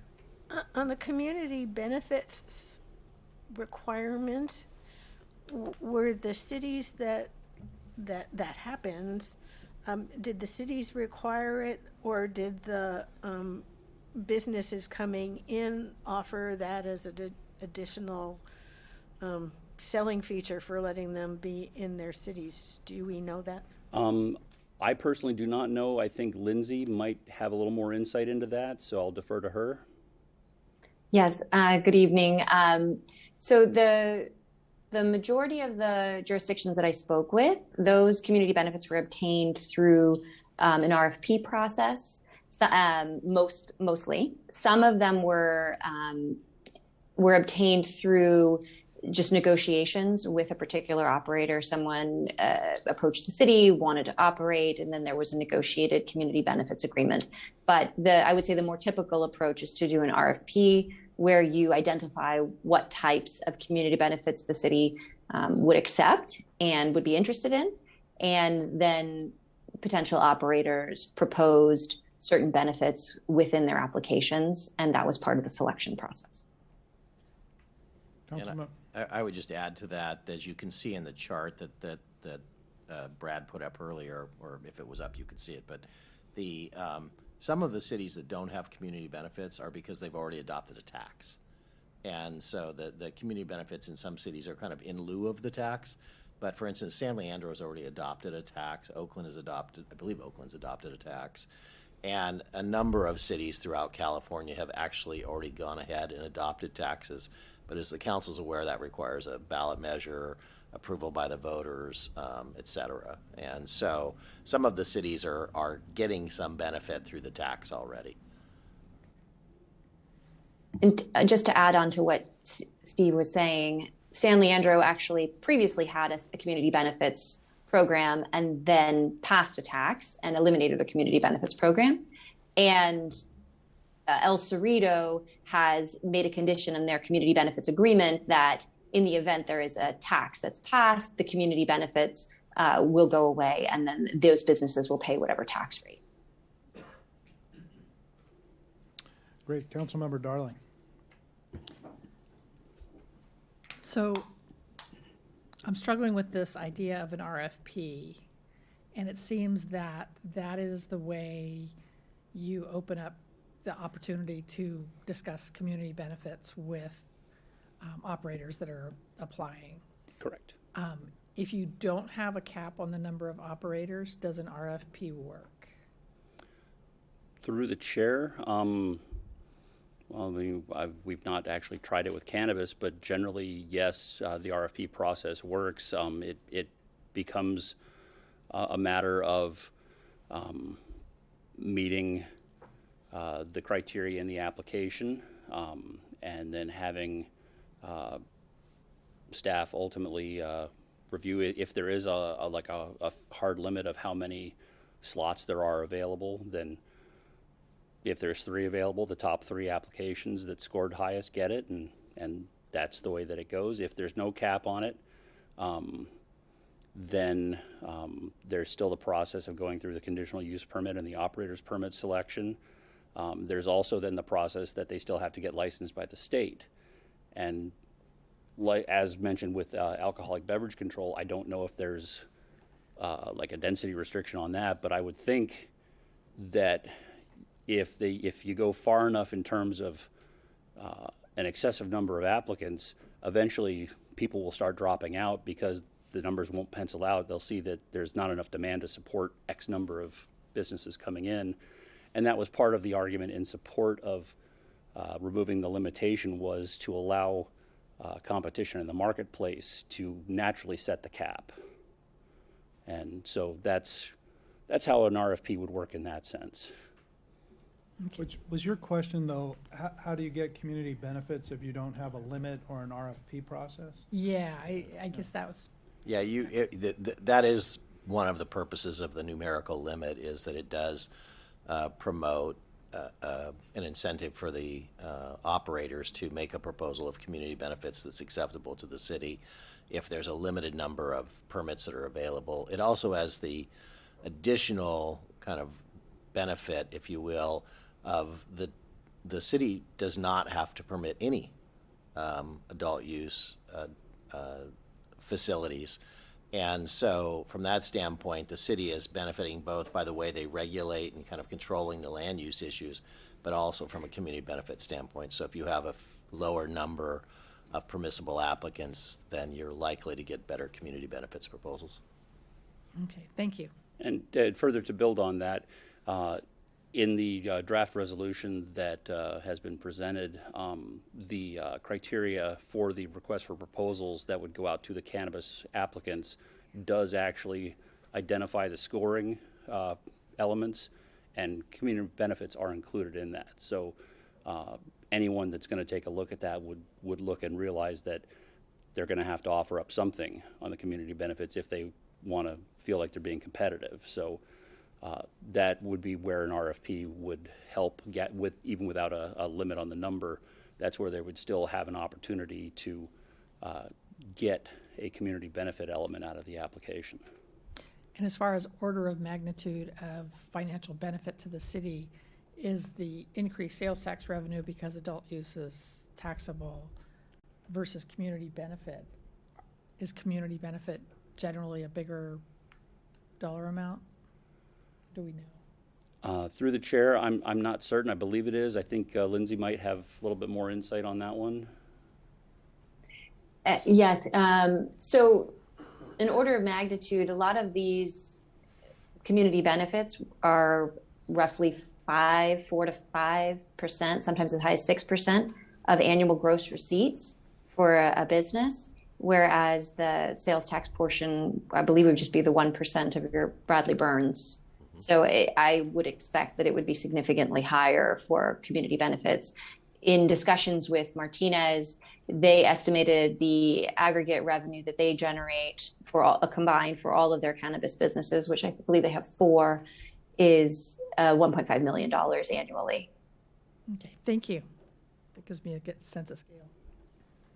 I guess just following up on the comparison between the community benefits and the sales tax. The sales tax, the city would only receive that portion if the 1%, if the delivery is to a fixed address in Walnut Creek, correct? Yeah, it's based upon the point of sale and where that occurs. So where do they consider the point of sale? Where the delivery, where it leaves and gets on the truck, or where it arrives? Because I don't think we're collecting from those from Oakland who have been delivering in Walnut Creek. No, in most cases, it's where that business is located from which the order is taken. Okay. So I had, using an RFP process, it seems to me that even if we were to not limit the number of licenses that we could, or permits that we could offer, we have the ability to set a minimum threshold on the criteria and the point scoring system, so you have to meet a minimum points in order to qualify at all. Correct. Good questions. Any other questions of staff? All right, then we'll go ahead and open the item for public comment. If you're joining us by Zoom, now would be the time you'd want to raise your hand or press *9 if you're connected by audio only to let us know that you're interested in speaking. And then I would invite any member that's any member of the public that's here in the chamber and would like to address the council on this item. We're going to hear from you first. Please line up against the wall there and come to the lectern. When you can, fill out a yellow speaker card and let us know your name and city of residence for the record. Or as a reminder, each speaker will have 2 minutes to make their comments. Written comments have been posted to the city's website and are included in the meeting record, but will not be separately read into the record. Group spokespersons are allotted 10 minutes in lieu of other members of the group speaking on the item. And we'll go ahead and now invite our first speaker to the lectern. Good evening, Mayor Francois and council members. I'm Dawn Lobshire, a resident of Walnut Creek, and I'm also a small business owner in Walnut Creek. And I believe our local government should protect and nurture local businesses. At a minimum, our elected officials should not purposely make it harder for a local business to compete with their peers. I like our first local delivery service and support converting them through a legacy process. Urban Joy is a small local business that has struggled to survive due to the unfair disadvantages imposed on them by our local laws. They have operated compliantly, they create meaningful relationships, and they show up for our local community.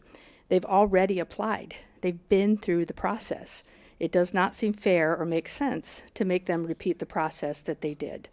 Please treat them as a legacy business and convert their permit to adult use, since they have already jumped through all the hoops and passed the test.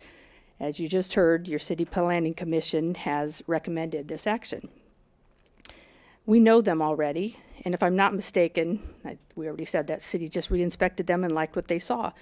Considering its track record of serving our local community and its good standing with state and local regulators, it makes sense that Urban Joy, Walnut Creek's only medical dispensary with a current permit for delivery, should be legacied to receive the city's first adult use permit. I was here last October when the council addressed this issue. It is now April, 6 months later. It's time for Walnut Creek to have adult use cannabis in our city. The majority of our residents want this, and we really need you to move forward on it. I want to keep my money here in my community. I want us to buy local. So thank you. Thank you, Ms. Lobshire.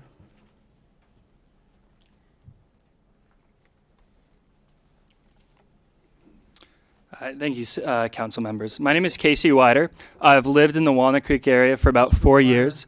Please, Okay, lift cool. the mic and Thank give you a you. little Thank few you. extra I was seconds. thinking that as soon as I Yeah. started. Okay. I provide marketing services for a number of businesses in Walnut Creek. I graduated valedictorian from St. Mary's College, class of 2020, and I'm a regular cannabis user and supporter of Walnut Creek businesses. Like so many other hardworking adults in the area, I use cannabis in a variety of ways, whether it's relaxing with friends, relieving stress, or a form of creative inspiration. And as a local resident, the process for buying cannabis is extremely frustrating. The closest storefront dispensary is 20 minutes away, and the only delivery service based in Walnut Creek, as you know, is medical only. It's never made sense to me that I have to give my money to an Oakland or Berkeley-based delivery service as opposed to supporting a local business here in Walnut Creek. Shopping local is something that's always been important to me.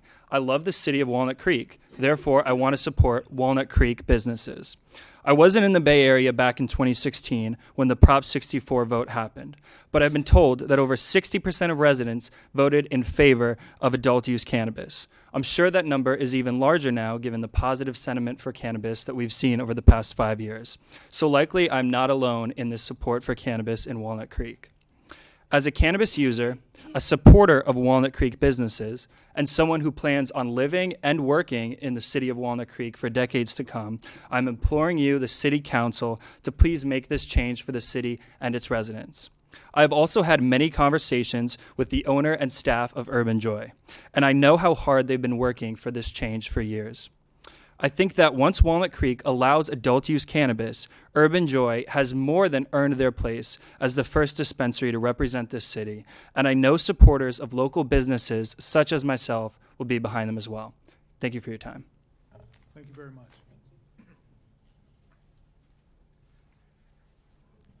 Mark Warren. I've been a resident of Walnut Creek since 1999. I'm here to support Urban Joy and Hitain and Falguni. I've known them for years. I know them to be great people and respected in our community.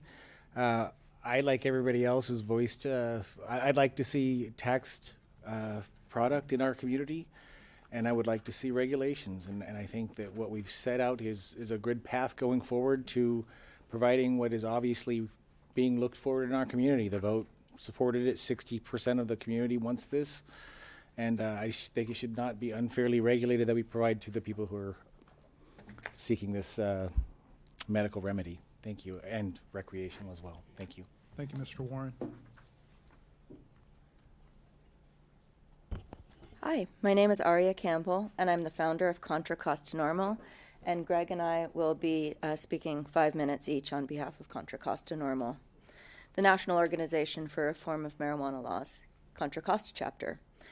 Way back in 2016, it feels like a lifetime ago, when Prop 64 was just passed, I became a political activist. I've actually been a cannabis user since I was a teenager, and I've been able to maintain my status as a contributing member of society since then, but I was never political until I entered the realm of cannabis.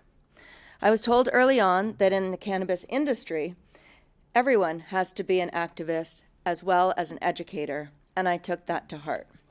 That's why I founded Contra Costa Normal, to bring awareness of cannabis issues and knowledge of the plant to my home county.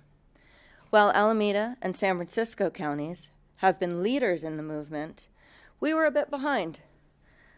Over here, and licensing for regulated cannabis businesses has been relatively slow going.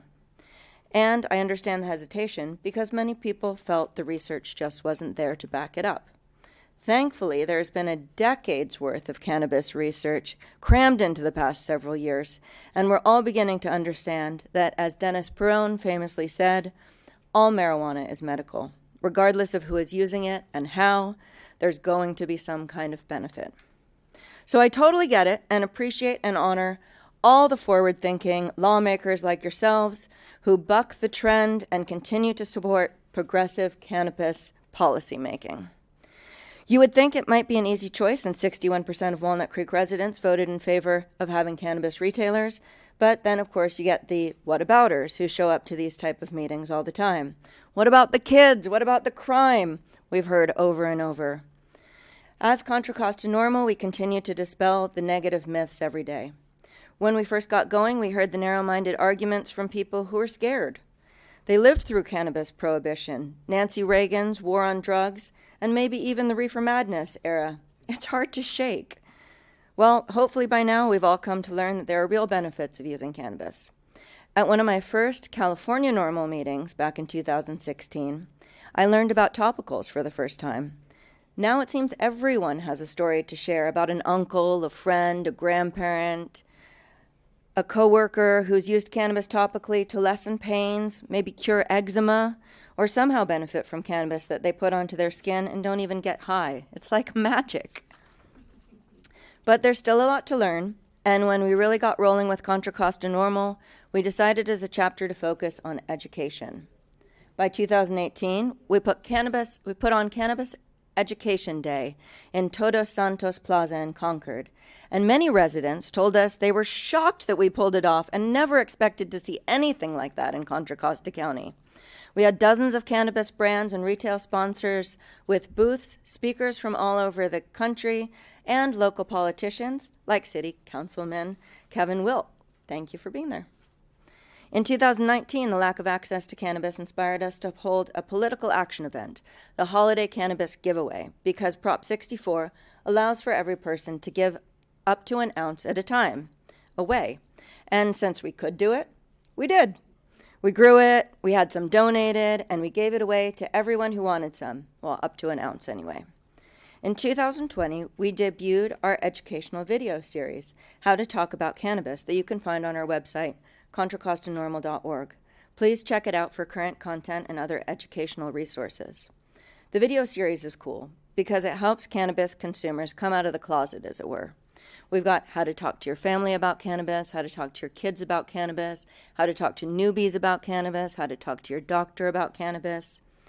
And then, in 2001, we created a series of educational flyers, How to Shop for Cannabis, where we highlighted various methods of consumption, like tinctures, cannabis flower, cartridges, and cannabis topicals. You can find these in nearly every dispensary in the area and also on the ContraCostaNormal.org website. And I have some here if I'm allowed to pass them out at any time. Hand them to the clerk. Recently, I did a training at Rossmore with the Compassion Society with Renee, providing education to the residents there. So, as you can see, while you're breaking boundaries with your policies, we are working to educate residents about cannabis. We're planning to have yet another education-focused cannabis event in this fall, so please come join us. You might just learn ways to use cannabis you've never thought of before and open your mind more than ever. Thank you so much for your time. And I have these flyers to give out as well as... You can hand them to the clerk, Ms. Campbell. Thank you. Anybody would like a joint, too. Tempting. That is definitely a First.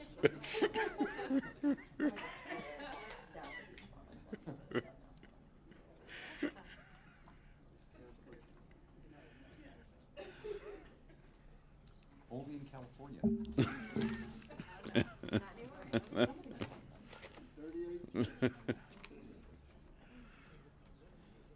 Thank you, Aria. Good evening, Mayor Francois and City Council. My name is Greg Kremenliev, and I'm on the board of Coco NORML. Thank you for your opportunity to present tonight. I want to focus on two issues, democracy and logic. Democracy. Only one number matters, 61%. That's the percentage of Walnut Creek voters who want to buy their weed at home. Proposition 64 passed in every precinct, not only in Walnut Creek, but Concord, Moraga, Lafayette, and Orinda. Yet for some reason, the City Council has failed to grasp the basic job of elected representatives, to enact the will of the people. Instead, the council has catered to the 39%. Why is that? Let's talk logic. Winston Churchill once remarked, "You can always count on Americans to do the right thing after they have exhausted every other possibility."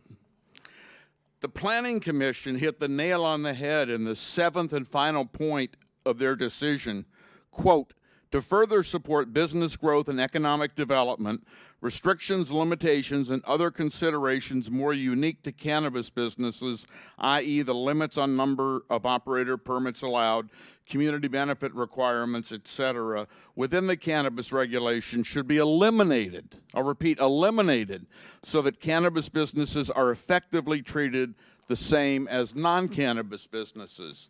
We call on the City Council tonight to accept the Planning Commission recommendations, rewarding the righteous manner in which Urban Joy has conducted their business. Please issue them the first adult use retail permit without any further ado. Now, why is it that alcohol and tobacco can be purchased legally throughout Walnut Creek? And we all know the death and destruction these substances have caused to their users, abusers, families, and victims.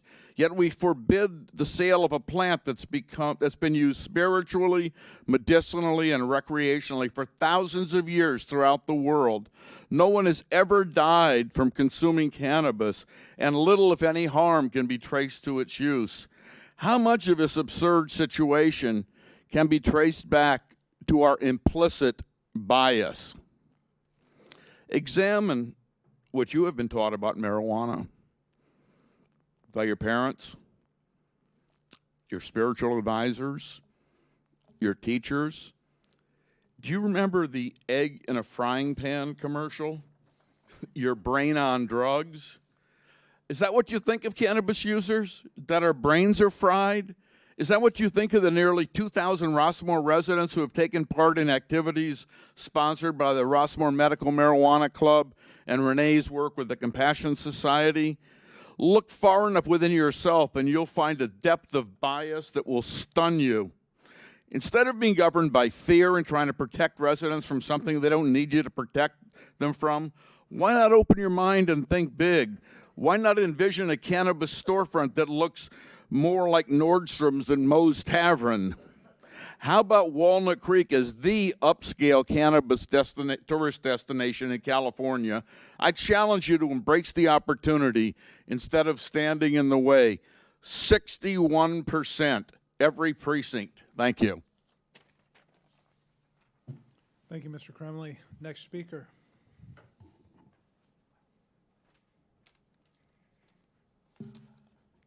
Good evening, council members.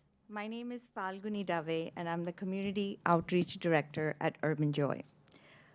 Over the course of the council meetings last June and October, a planning commission meeting in February, community education at Rossmore and the Chamber, and preparing to come before you again today, I've learned that cannabis is even more popular in Walnut Creek than I thought when we first started. With such broad voter and community support, Urban Joy and the City Council are on the same team. You, as elected representatives, promise to represent the voters and write laws accordingly. Urban Joy, as a small local business, is also responsible to the community, providing access to safe wellness products, education, and creating jobs and economic activity. Almost 23,000 Walnut Creek voters want adult use cannabis. Our friends, our neighbors, and our family members. Some of them are here today or watching remotely, excited for this council to enact policy that residents actually want. The Visit Walnut Creek site boasts that our city offers business a competitive edge. We would love it if you gave Urban Joy a competitive edge, but at the very least, we need parity. We are asking to be treated like other local businesses, to operate the way the city allows outside, non-local deliveries to operate. We have gone through a comprehensive and competitive application process. We have been permitted, re-permitted, and inspected. We passed our 2022 inspection in February of this year. The city and the community know us and our operations well. We look forward to the opportunity to serve all Walnut Creek residents and fairly compete with our peers in neighboring cities. I'm going to end my time here, and Dr. Mahajan will wrap up with our recommended amendments. Thank you. Thank you, Ms. Dave. I have a question. Yep. So who represents the business? both of you? She represents the business. I'm a consultant, assisting. Right, so I have a question for the representative of the business. I'm actually a little confused. So when I Google Urban Joy, I come up with Urban Joys all over California. So are you part of a bigger entity, or does everybody use the same name and not care about using the same name? I'm actually confused about the business model, because you describe yourselves as a small local business, as if you're the only one. But isn't there one in Hanford, Goleta, et cetera? Yes, we are Walnut Creek Urban Joy, and that is our designation. Urban Joy was founded by my nephew, who is a physician, and he does have two other. One is the dispensary in Hanford, which was recently opened. We are local in the sense that Walnut Creek Urban Joy depends on Walnut Creek. It is part of a family, yet one doesn't support another financially. We have been challenged this past year. Walnut Creek Urban Joy has been challenged this past year and a half because of the rules that the city has imposed upon us, and it's just been really hard. But you are part of a larger entity. Yes, at this point, yes. Okay, thank you.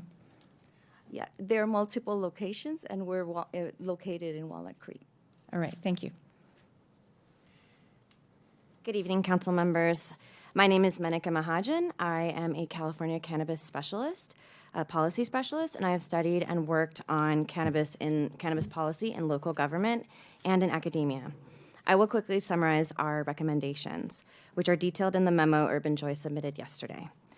Number 1, please approve the amendments in the draft ordinance to allow Walnut Creek's locally permitted delivery to serve both medical and adult use customers, so that all licensed delivery operators in the area are playing by the same rules. 2, remove restrictions that can't be applied equitably to all operators serving Walnut Creek. In practice, delivery services based outside of Walnut Creek follow state law, which allows delivery to a physical address to patients and customers 21 and over. Equitable enforcement of a more restrictive law is challenging in practice. Therefore, please amend and strike portions of Section 10-2.3-1409, deferring to state regulations which address these issues in depth. Any restriction you create in local ordinance may not be abided by operators based outside of Walnut Creek, as has been occurring for the past 4 years. It will only constrain the local business. Number 3, select the conversion without competition option number 1 on page 7 of the staff report, and as seamlessly as possible, please legacy the pre-existing operator into the new framework, rather than requiring them to resubmit the same application documents that have been reviewed and approved by the city. Thank you for your consideration. Thank you. Next speaker. Thank you very much, Mr. Mayor, members of the council. My name is Tim Farley, and I'm a resident of Contra Costa County, lifetime resident of Contra Costa County, and a resident of Martinez. But I have to say, I've been going to public and government meetings for 40, 50 years now, and this is the first time I've ever seen a joint passed out at a city council. So tonight will be a memorable night, probably for the rest of my life. You've heard an awful lot from the speakers, and I was very impressed to see all of these residents of Walnut Creek support this particular effort. I do want to applaud you for moving forward with this legislation and with this ordinance, but I also want you to consider taking it even further. As one of the speakers said, the 61% of Walnut Creek residents and in every precinct support this. I think you should also use this as an opportunity to consider storefront retail. So with that, I will yield my minute more for other folks. You've heard it all, but I just wanted to applaud you and add my comments as well. Thank you so much. Thank you, Mr. Farley.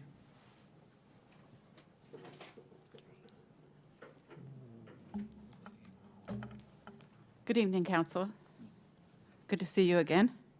I'm Renee Lee. I started the Rossmore Medical Marijuana Club in 2011 in order to teach people about cannabis. I had brain surgery in 2005, and I had 3 surgeries to my right leg.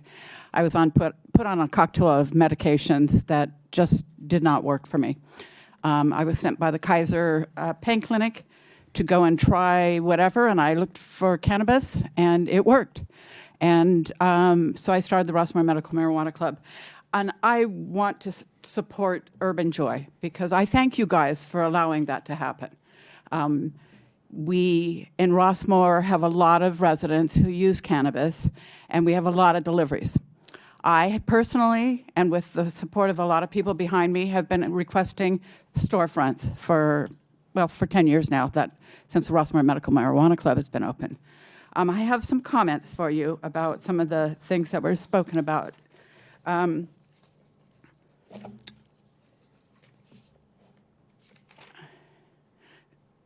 So I started the Rossmore Medical Marijuana Club, and then I started the Compassion Club in 2019. And that was to bring compassion to this conversation, to our community, and to the future. And that includes a compassion program, which is part of the Dennis Brownie-Mary Act, which includes low-cost or free medication to veterans, to low-income people, to people who may be experiencing a chronic illness right then and don't have the ability to get the information they need. We've been educating people about cannabis for 10 years now, and we did the Education Day in Concord. We're going to continue. We're going to continue and continue. This is not going away. There are residents in Walnut Creek who need this product. Some of the comments before were about the payments to the city, and what we would love is an education center. I do want to say that I'm speaking tomorrow to the Alameda, Contra Costa County, East Bay Trust and state lawyers, and they asked me to come to them and bring them a report of what was discussed tonight. So, thank you again. Thank you, Ms. Lee. Nice to see you. Next speaker. Hi, my name is Nate Landau. I'm the COO and co-founder of Snowtail and the current executive director of Contra Costa Normal. I want to appeal to you guys as human beings. There is a woman of color here that has worked super, super hard. She's not part of some huge MSO conglomerate that has billions of dollars. Only 24% of cannabis businesses turn any kind of profit. As someone that's put in close to $2 million and hasn't seen a penny back yet, we're not making tons of money. Whatever you read in the headlines, we are just trying to get by. We do it because we're passionate about what we do, because we are really helping people in need. When you guys are on your campaign trail, you say we're public servants. So please serve us. And what democracy was built for was when we as people vote for something, please implement it. We're not some greedy Wall Street people that are trying to take over your community and bring in some boogeyman that we know for 70 years doesn't exist. As a city that prides itself on not having big companies like Walmart and Costco in your jurisdictions, why not support it? Usually you say when if you don't learn from history, history will repeat itself. Walnut Creek should learn from its history. For allowing a woman to sit on the city council in 1931, Eve Leach, only 11 years after the women got their votes, and in 1933, Walnut Creek set up a women's professional and business association. So please learn from that. What else does she have to do? She's done everything. You put every single stumbling block humanly possible for her to operate something that the chief of police has been to her shop. It's this, the store. There's no boogeyman. No one's going to come and eat you. Kids is a big problem, but we all know that drug dealers don't ask for ID. So please, after all the 2 years of craziness of Corona, all the things you've done to her, please allow her to operate and finally not lose a boatload of money. Thank you. Thank you.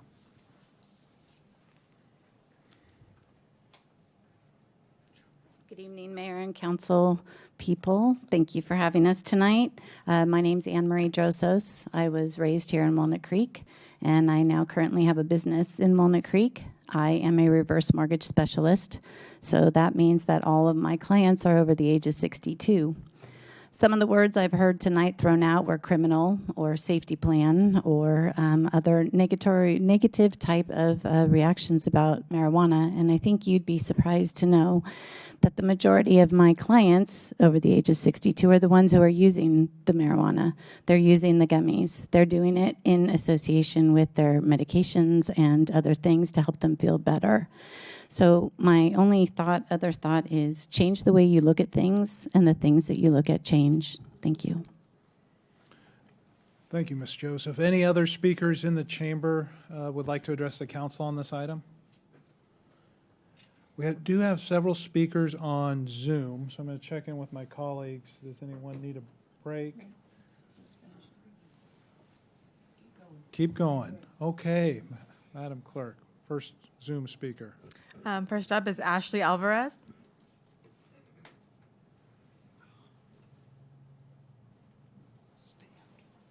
That works. Hi, can you all hear me? We can. Good evening. Great. Good evening, honorable council members. My name is Ashley Alvarez, and I'm a political scientist and a supporter of cannabis legalization and decriminalization. Most of your constituents voted for Prop 215 in 1996, permitting the use of medical cannabis. We voted again in 2016 for Prop 64 to legalize the possession, cultivation, and personal use of marijuana. And in 2018, California began allowing the sale and taxation of recreational marijuana. In the past 4 years, Americans have supported the legalization of cannabis in a nationwide movement, and cannabis is now legal for adult use in 19 states and for medical use in 36 states.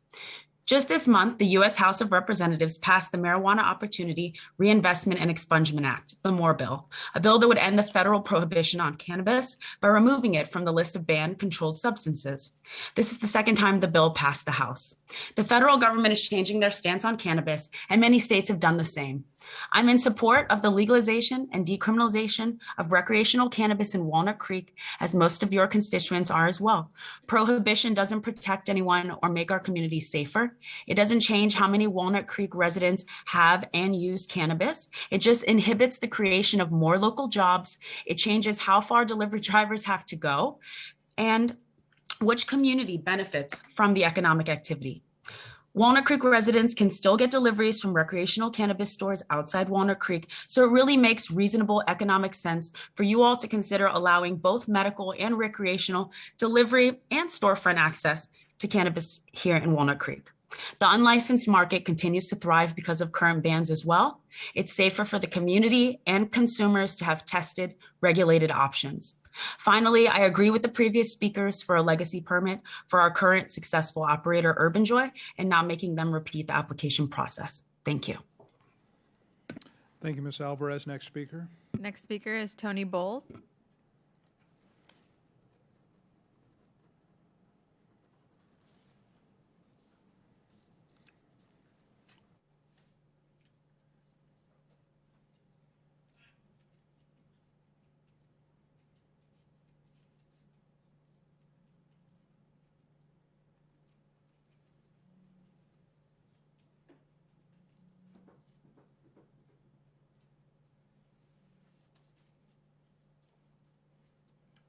Okay, we'll come back to Tony. Next speaker is Elizabeth Rice.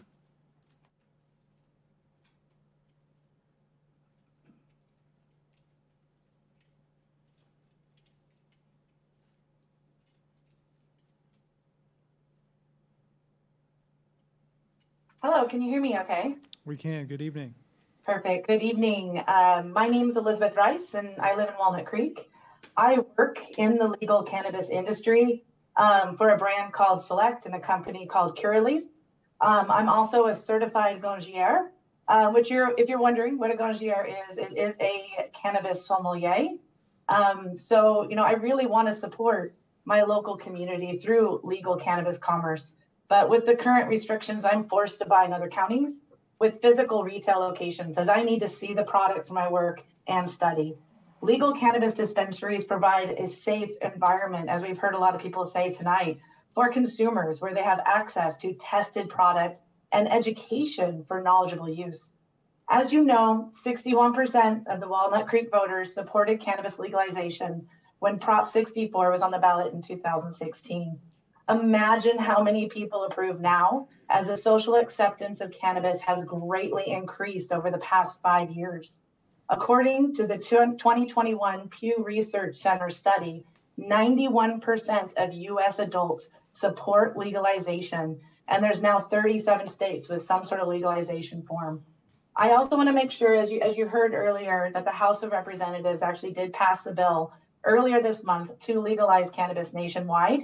And this bill was supported by Republican Thomas McClintock of California, who represents the 4th congressional district, which stretches from Sacramento to Fresno. What this tells me is that counties surrounding Contra Costa are going to continue to grow in servicing their community's cannabis needs while also increasing their tax revenue.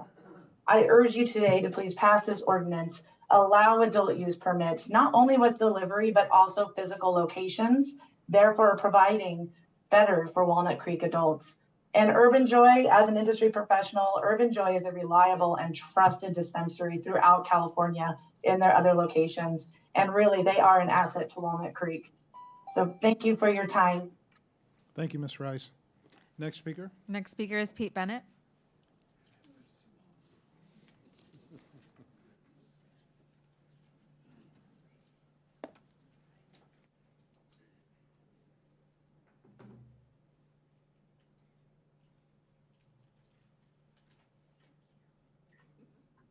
Good evening.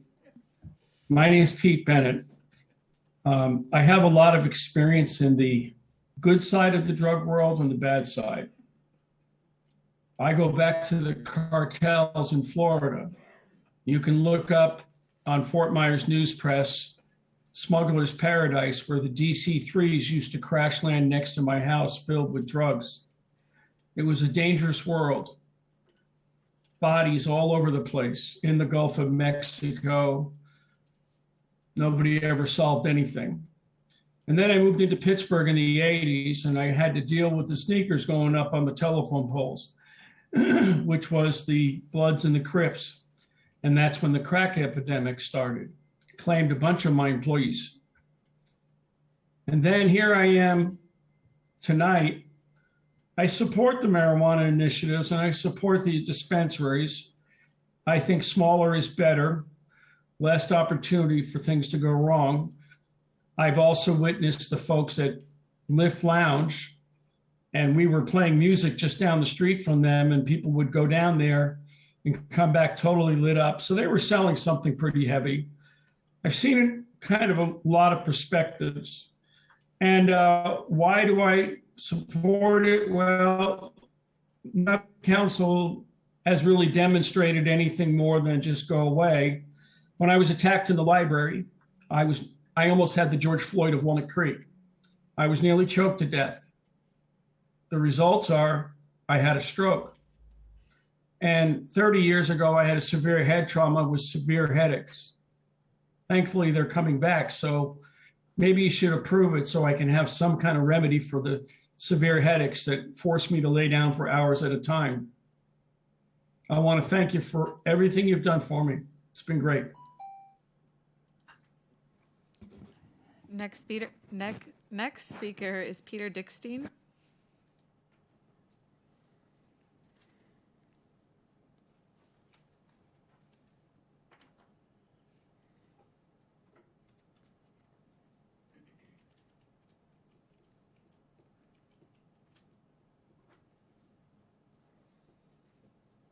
Hello, can you hear me?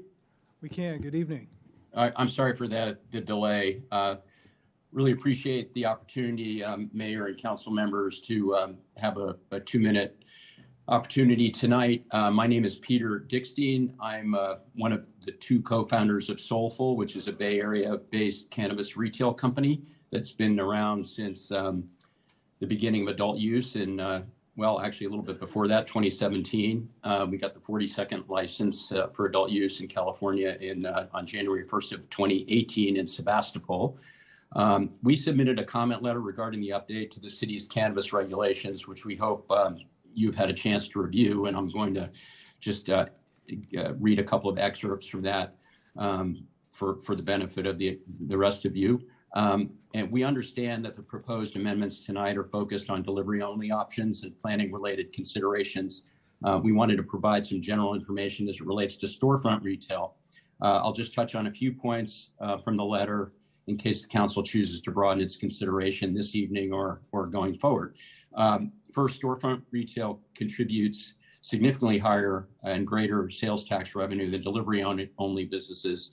In Walnut Creek, we anticipate the estimated annual tax revenue from one storefront dispensary would exceed $2 million in sales tax. Another benefit is that storefront retail generates foot traffic and provides a sizable boost to other local businesses. This is particularly vital in today's retail environment where brick and mortar is struggling, and something we've seen firsthand with our neighboring businesses, both in Sebastopol and Santa Rosa so far. Additionally, cannabis retail operations create 20 to 30 living wage jobs. And finally, despite the legality of cannabis, an estimated 75% of sales in California still happen on the illicit market. This is not just a loss in potential tax revenue. It involves issues like product safety, youth access that licensed dispensaries can help solve. Once again, our hope is to inform your discussion this evening. We note that there are many neighboring municipalities that are already allow storefront retail, which forces local residents to travel outside of Walnut Creek to shop. Next speaker is Wade.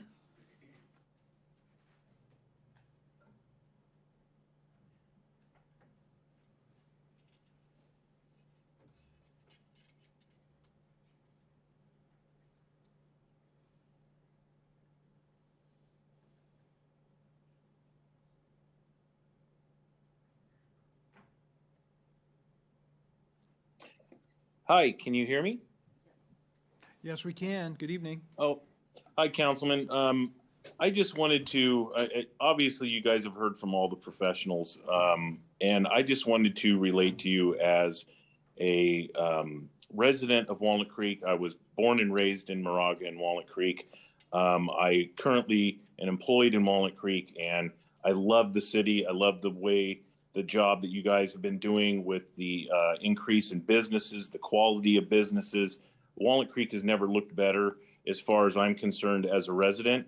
And I just wanted to let you know about the character of the people that run Urban Joy. I came to them with a need for education and to look for advice on stuff that I could use to help myself instead of over-the-counter drugs and pharmaceuticals. They educated me gladfully and cheerfully, and they couldn't be nicer, more genuine people. I could go to other stores in other cities to do business, but I want to support Walnut Creek and I want to support Urban Joy. If you open up the floodgates and just let Urban Joy compete and do business as if as all the other businesses around Walnut Creek can do it, I think that they would flourish, and I think that they would be beneficial to the city of Walnut Creek in, as you've heard, monetary and economical gains and stuff like that. But, the residents would be happy. And I just want to let you know that the people that are running Urban Joy, if you were ever going to support people and a business, the people that own that business really are who you should be behind.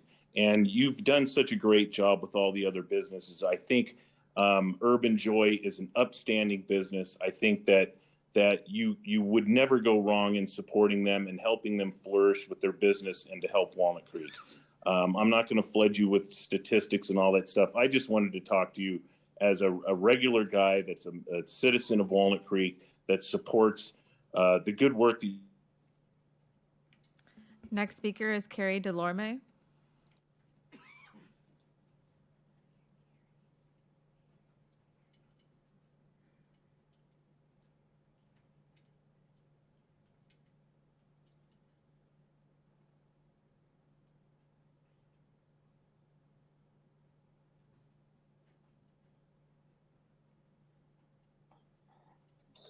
Good evening. My name is Carrie Delorme, and I am a resident of Martinez, and I work in Walnut Creek at Urban Joy.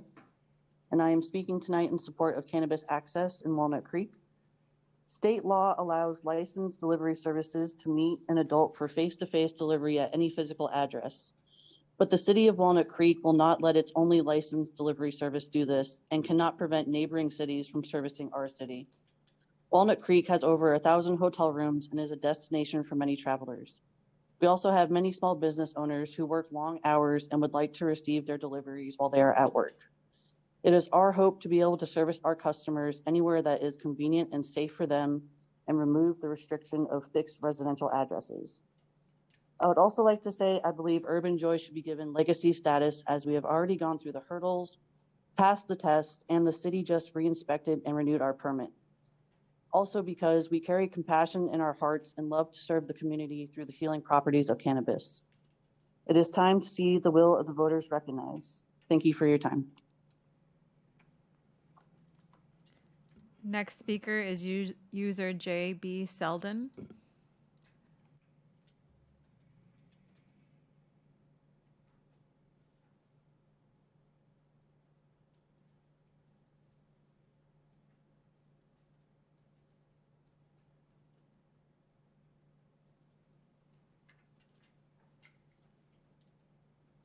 Hello, my name is Janet Selden, and I'm a resident at Rossmore and a customer of Urban Joy. And based upon my experiences with Urban Joy, I believe they deserve legacy status for adult use delivery. Falguni Dave works tirelessly to bring cannabis education to Rossmore and all of Walnut Creek. Her volunteer work, her commitment to quality products, her involvement in the Chamber of Commerce shows her strong ties to Walnut Creek. She deserves to have Urban Joy succeed, which it barely is, and giving her the adult use permit is a good start. Her challenges have been great, and she's not in parity with outside dispensaries who are allowed to deliver to hotels and other businesses in Walnut Creek while she cannot. Please remove the restrictions that are holding back Urban Joy from being a thriving business here. She's proven that Urban Joy is an asset to our wellness community. It would be a shame if she was forced to compete with other companies from outside Walnut Creek.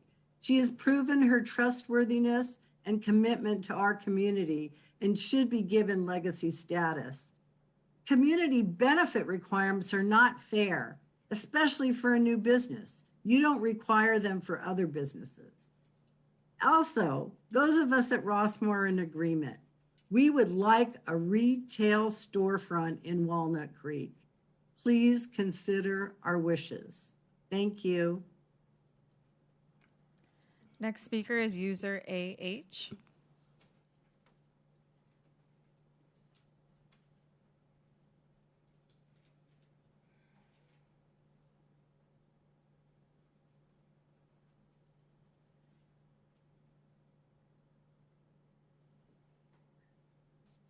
Hi, can you hear me?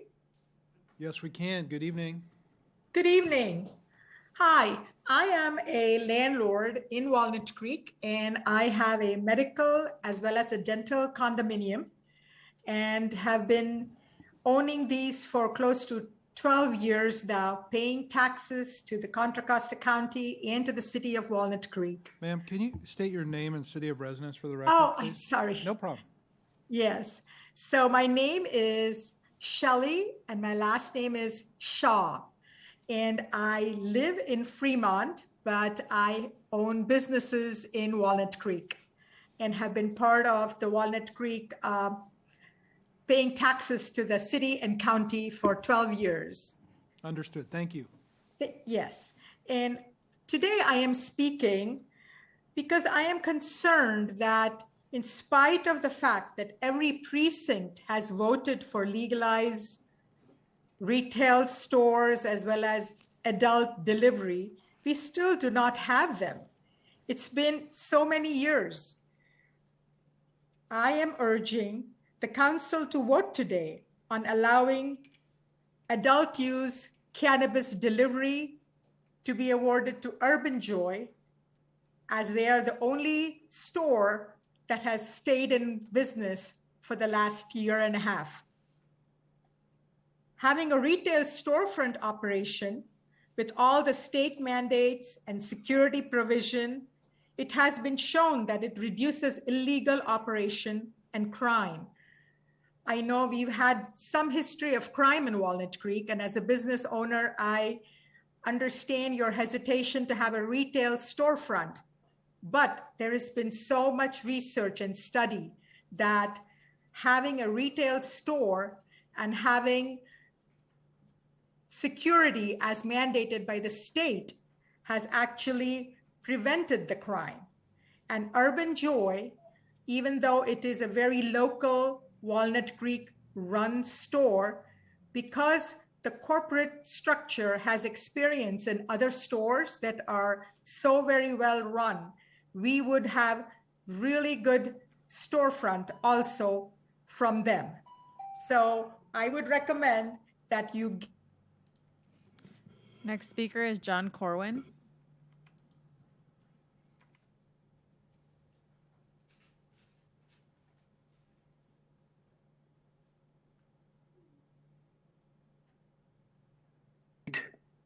Can you hear me now? We can. Hello. Hi.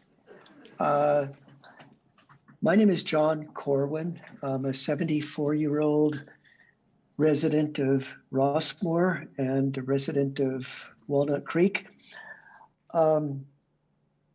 First, I'd like to thank you, Mayor Francois, and the council for inviting the public to comment on what you're considering.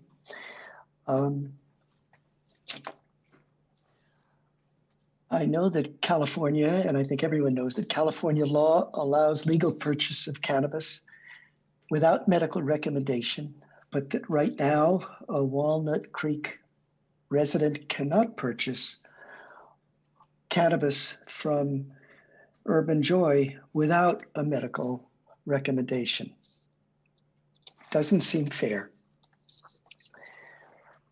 We've heard many times already tonight that 61% of the populace in Walnut Creek approved and is approving of sale of cannabis, residential, recreational rather, and recreational use, and that has not yet been made easily available in our town.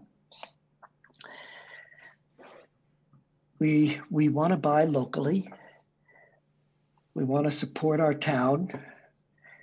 We want to support Urban Joy, which in so many ways has proven and established itself as a place with wonderful people and great service.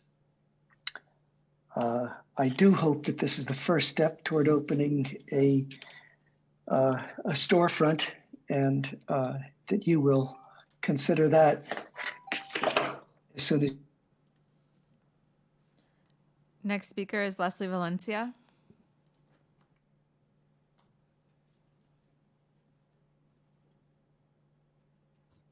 Greetings, my name is Leslie Valencia, and I am a Walnut Creek resident for the past 5 years and also a cannabis business consultant with 7 Cities Group, a firm dedicated to empowering underrepresented entrepreneurs to compete and succeed in legal state cannabis. I'm also a former city planner for the city of County of San Francisco and a member of the Walnut Creek's Diversity, Equity, and Inclusion Task Force. I also wrote my master's thesis at UC Berkeley on equitable cannabis policy.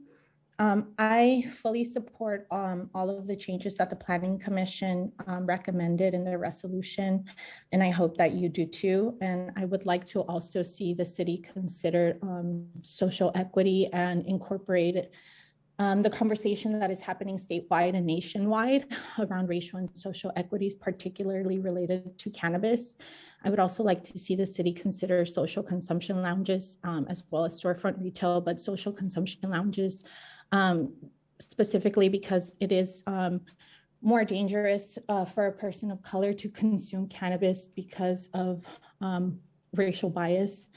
We've seen the data The data shows that people of color are 4 times more likely to get arrested for possession of cannabis, even though they consume cannabis at the same rate as whites. That is what the data shows. The data also shows that legalization has not changed this, which means that it's really an issue of racism and personal bias of who is actually enforcing this, or, you know, calling on someone, snitching on them basically.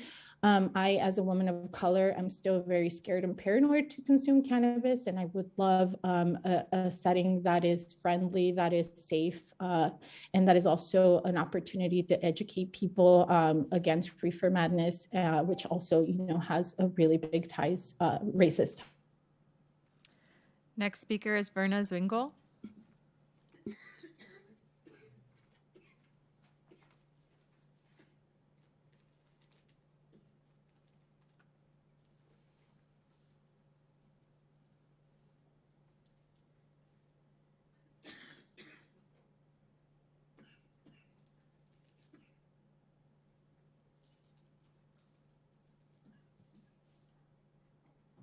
Hi, can everybody hear me okay? You can. Good evening. Welcome. Hi, good evening, Mayor and council members. My name is Verna Zwingel with Urban Joy Walnut Creek. The rules are written in such a way that some delivery operators have one set of rules and outside operators follow different rules. Those operators serve many more Walnut Creek residents than we can. I'd like to share the daily challenges we continue to go through. Urban Joy, which is locally based, cannot drive down the street to a hotel or an office building to deliver products. On a daily basis, we get 3 to 4 requests from customers.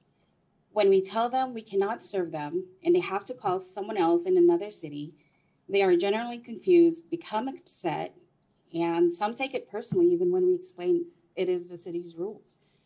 Of course, we want to help the customers, so we end up referring them to another delivery company that is outside of Walnut Creek. Other delivery companies come as far as Sacramento to deliver to Walnut Creek adults. Those delivery services can and are bringing cannabis to adults at office buildings, hotels, spas, and other non-residential addresses. As briefly mentioned earlier, during the California wildfires, we have received calls from folks who were displaced from their residence and staying at hotels long-term. They would call us, and when we told them we could not deliver to their hotel, some customers thought we were discriminating against them or that we made the rule up ourselves, and even threatened to sue us. They didn't understand that the city only allows delivery to hotels if the delivery is performed by a business based outside of Walnut Creek in another town. So please give Urban Joy a chance to compete on a level playing field by allowing adult use license and allowed to service non-residential addresses. Thank you for your time. Next speaker is Bob with the Walnut Creek Chamber of Commerce.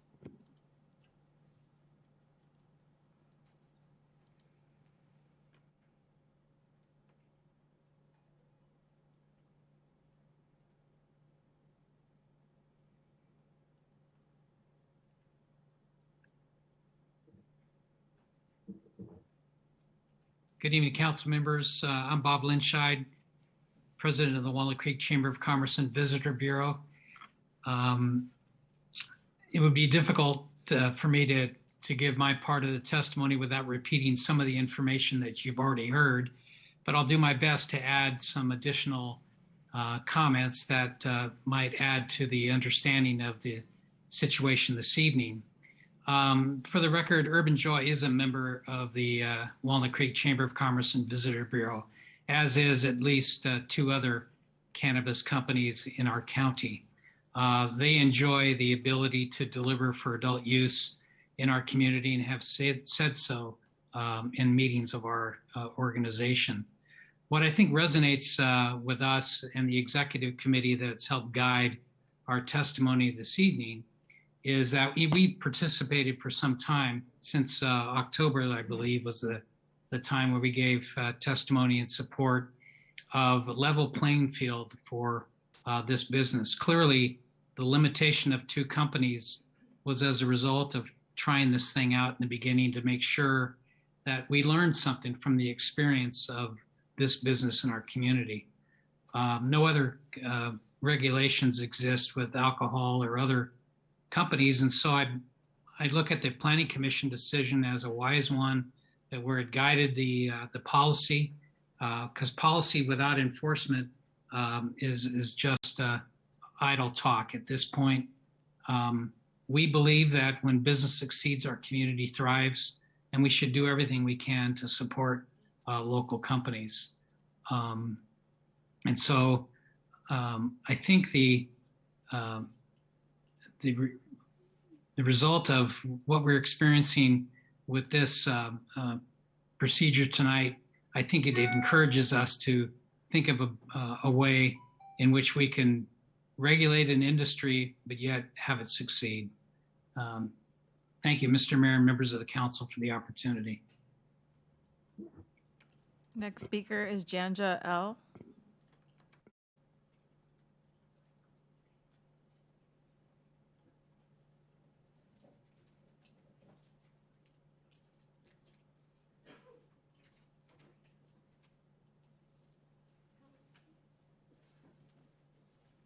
Can you hear me? We can. Good evening. Welcome. Thank you. My name is Yanya Lalich, and I'm a retired sociology professor. I've been living in Rossmore for a little over 3 years. I'm in support of the cannabis access in Walnut Creek and would like to see an Urban Joy storefront with both medical and adult use. I am a cannabis user for pain and skin issues. I'm not happy that it's not available in my city. I don't want to drive to other towns because of leg pains and other issues. I have neighbors who are in their 90s who drive to Berkeley to get products they need and should be able to get locally. Neither they nor I should be inconvenienced when we have a wonderful company, Urban Joy, right here. I believe we should empower local businesses to serve this community as well as any visitors, which means being able to deliver to hotels and businesses. This means granting adult use and the legacy to Urban Joy and the ability to have a storefront. Thank you very much for your consideration. Thank you, Ms. Lolich. And we have one more speaker. We're going to go back to Tony B. If you could accept the invitation to speak.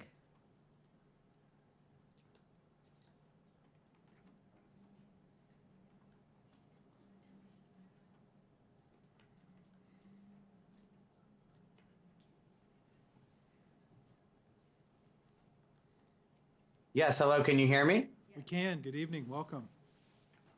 Greetings, Mayor and City Council members. My name is Tony Bowles. I am chair of the Bay Area chapter of Americans for Safe Access, the largest national member-based organization of patients, medical professionals, scientists, and concerned citizens promoting safe and legal access to cannabis for therapeutic use and research. We applaud the Walnut Creek Planning Commission for supporting immediate local cannabis policy reform. We hope the City Council will follow in their footsteps and heed the call of the voters that support adult use of cannabis.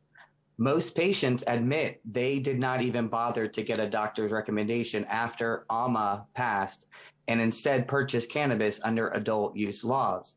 Empirical research shows that allowing the creation of effective and equitable regulations around the adult use of cannabis increases economic development and safe and legal access while not being associated with increased levels of crime or other social ills. We recently celebrated the 25th anniversary of Prop 215, the state's medical cannabis law. After 25 years of implementing medical cannabis laws, patients are still facing many challenges to safe and legal access to medical cannabis due to inadequacies. We thank you for your considerations and hope you will expand adult use in Walnut Creek. Thank you, Mr. Bowles. And there are no more additional speakers. Okay, then we're going to go ahead and close the public comment period, and we're going to take a 10-minute recess. So we'll return at 8:50.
All right, good evening and welcome back to the April 19th City Council meeting.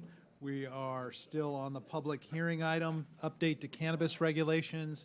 We've had a staff report, we've heard from the public, we've closed the public comment period, so I'll turn now to my colleagues and to staff of any, based on the testimony that we've heard, if there's any follow-up questions of staff on this item. Not seeing any. Okay. And then I myself don't have any further questions. So now it's time for us to, well, I think I've framed the questions, but maybe if Brad can confirm that you're asking for we have a proposed ordinance and resolution like we've asked you to draft to expand our regulations to deal with adult use delivery. You would like input from us on the process, the number of operators, how to address the current operator, Urban Joy, and this concept of whether or not deliveries would be made to a fixed address or a fixed residential address. Am I missing? No, I believe that covers everything there. Yeah, the idea was that to revise the text of the ordinance to allow for the adult use to be added to the medical use delivery, to consider eliminating the limitation on fixed residential to just go to fixed addresses, to revise the in-car limit of value limit on currency and product to align with state regulations, and then to seek guidance from the council on what the selection process for operators should be, the maximum number of operators, and how to treat Urban Joy. Perfect. Thank you. We're tracking. Yeah. And I'm going to go ahead and share screen and put up a slide that kind of summarizes all that I think will at least serve as a guide point for that.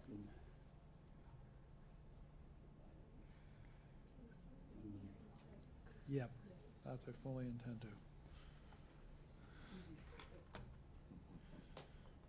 This one? No. This one? No, that one. There we go. There we go.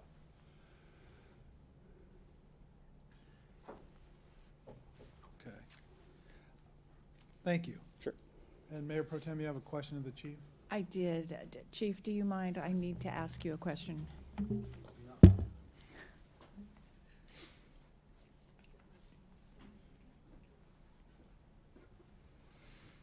We have a very active nightlife in Walnut Creek. We do. We're being asked to basically consider expanding to the state's regulations or open the delivery address options to fixed addresses. What does that translate to in your mind? Do you have any concerns about where deliveries would then occur? Because a fixed address could be Dan's Bar. Correct.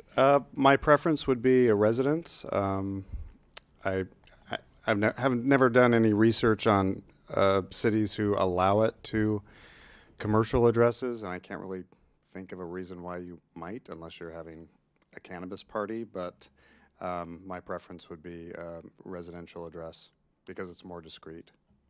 You came from San Leandro. Did San Leandro have delivery? I don't know if we didn't have any delivery businesses. I don't know if they allowed it, but I know that there were 2 dispensaries. Okay. I think you answered my question. Thank you. You're welcome. Any follow-up questions of the chief? No. Okay. So by my tally, we have 5 issues to decide, and I'm going to take them in kind of reverse order. The last one being the in-car limit that we in Walnut Creek impose a limit of $2,500 worth of product within a delivery vehicle, and state law allows for $5,000 and could be changed. So just going down the line, Councilmember Darling, what's your preference? Do we stick with the 25 or do we go to the state? I'm comfortable with aligning our ordinance with the state requirements. And Mayor Pro Tem Silva? I am comfortable. Councilmember Wilk, Aligning with the state is fine. Councilmember Haskew. I agree. I agree as well. Hooray. That's one of five. We'll see where we go from here. So the next item has to do with whether or not deliveries have to be made, can be made to a fixed address, or should they be made just to a fixed residential address? And I'll start with Councilmember Darling. I see this trend developing here. I actually am comfortable with just going with fixed address rather than residential. I recognize there's some risk associated with it if somebody at Dan's Bar decides they want to have their pot delivered to them at Dan's Bar, but I think the chance of that is relatively low, and I can think of a lot of examples of hotels and this, and somebody who wants to have it delivered at work, that I wouldn't be opposed to. Just the risk of it going wrong is relatively small compared to the convenience it offers to our citizens. Mayor Pro Tem Silva. I see potential problems with it, and that's what I'm struggling with, because I think if you try to deliver to a hotel, you're actually doing this sale in the lobby. You are not doing it discreetly. I think there will be people that are concerned. They will think a drug deal is going down, and there may be calls for service that are unnecessary, so I'm reluctant. Councilmember Wilk. I'd like to ask a question of if anybody does delivery to hotels or familiar with that. Can I ask that? My question is, I don't think that people are going into the lobby. I think that they're staying in the cars, and people from the hotels go out and meet them in the cars. And I don't think it's a lobby issue. And I'm curious, because I don't have experience in this. I don't know if anybody here does, but if anybody that's done delivery, is that how it's being delivered, or are they actually going into hotels? And I'm just curious if anybody, I'm going to ask anybody in the audience right now, do you have familiarity with this? We've closed the public. Or, well, I'm looking for somebody that's got experience in this, wherever it's coming from. Okay, well, not seeing that, I think it's something, I used to run a delivery service. It was restaurant, so just, I'll state that. But when it was something that there was some form of assets in the car, they would have people meet them in the car because they didn't want to leave the car unattended. And in a hotel specifically, they would have to actually pay a valet and then park it and everything else. So I think it's actually an issue where people would be staying in the car and having somebody come out and meet them. I don't have a problem with it being fixed addresses. Councilmember Haskew. I will promise you that I have wrestled with this mightily, and I come from years of being on the New Connections board, which was grassroots drug treatment and recovery organization, and I do have a little bias to get over. Nevertheless, I see more problems and more chances for things to go wrong if we don't have a residence than if we do. I think the chief's answer pretty much sent it over the wire. And I'm going to say that I don't know how any of the other votes are going to come out, but if it comes out the way I think they want it to come out, then the additional business would make this sort of a void question, that they could make money doing their additional business. So everybody's got that. You've just said the most stupid thing in the whole wide world. I have no idea what you're talking about. Look at me. So I'm just going to make it clear. I think I want residents still. I think we're still in the training, despite the fact that I like to think I'm cutting edge.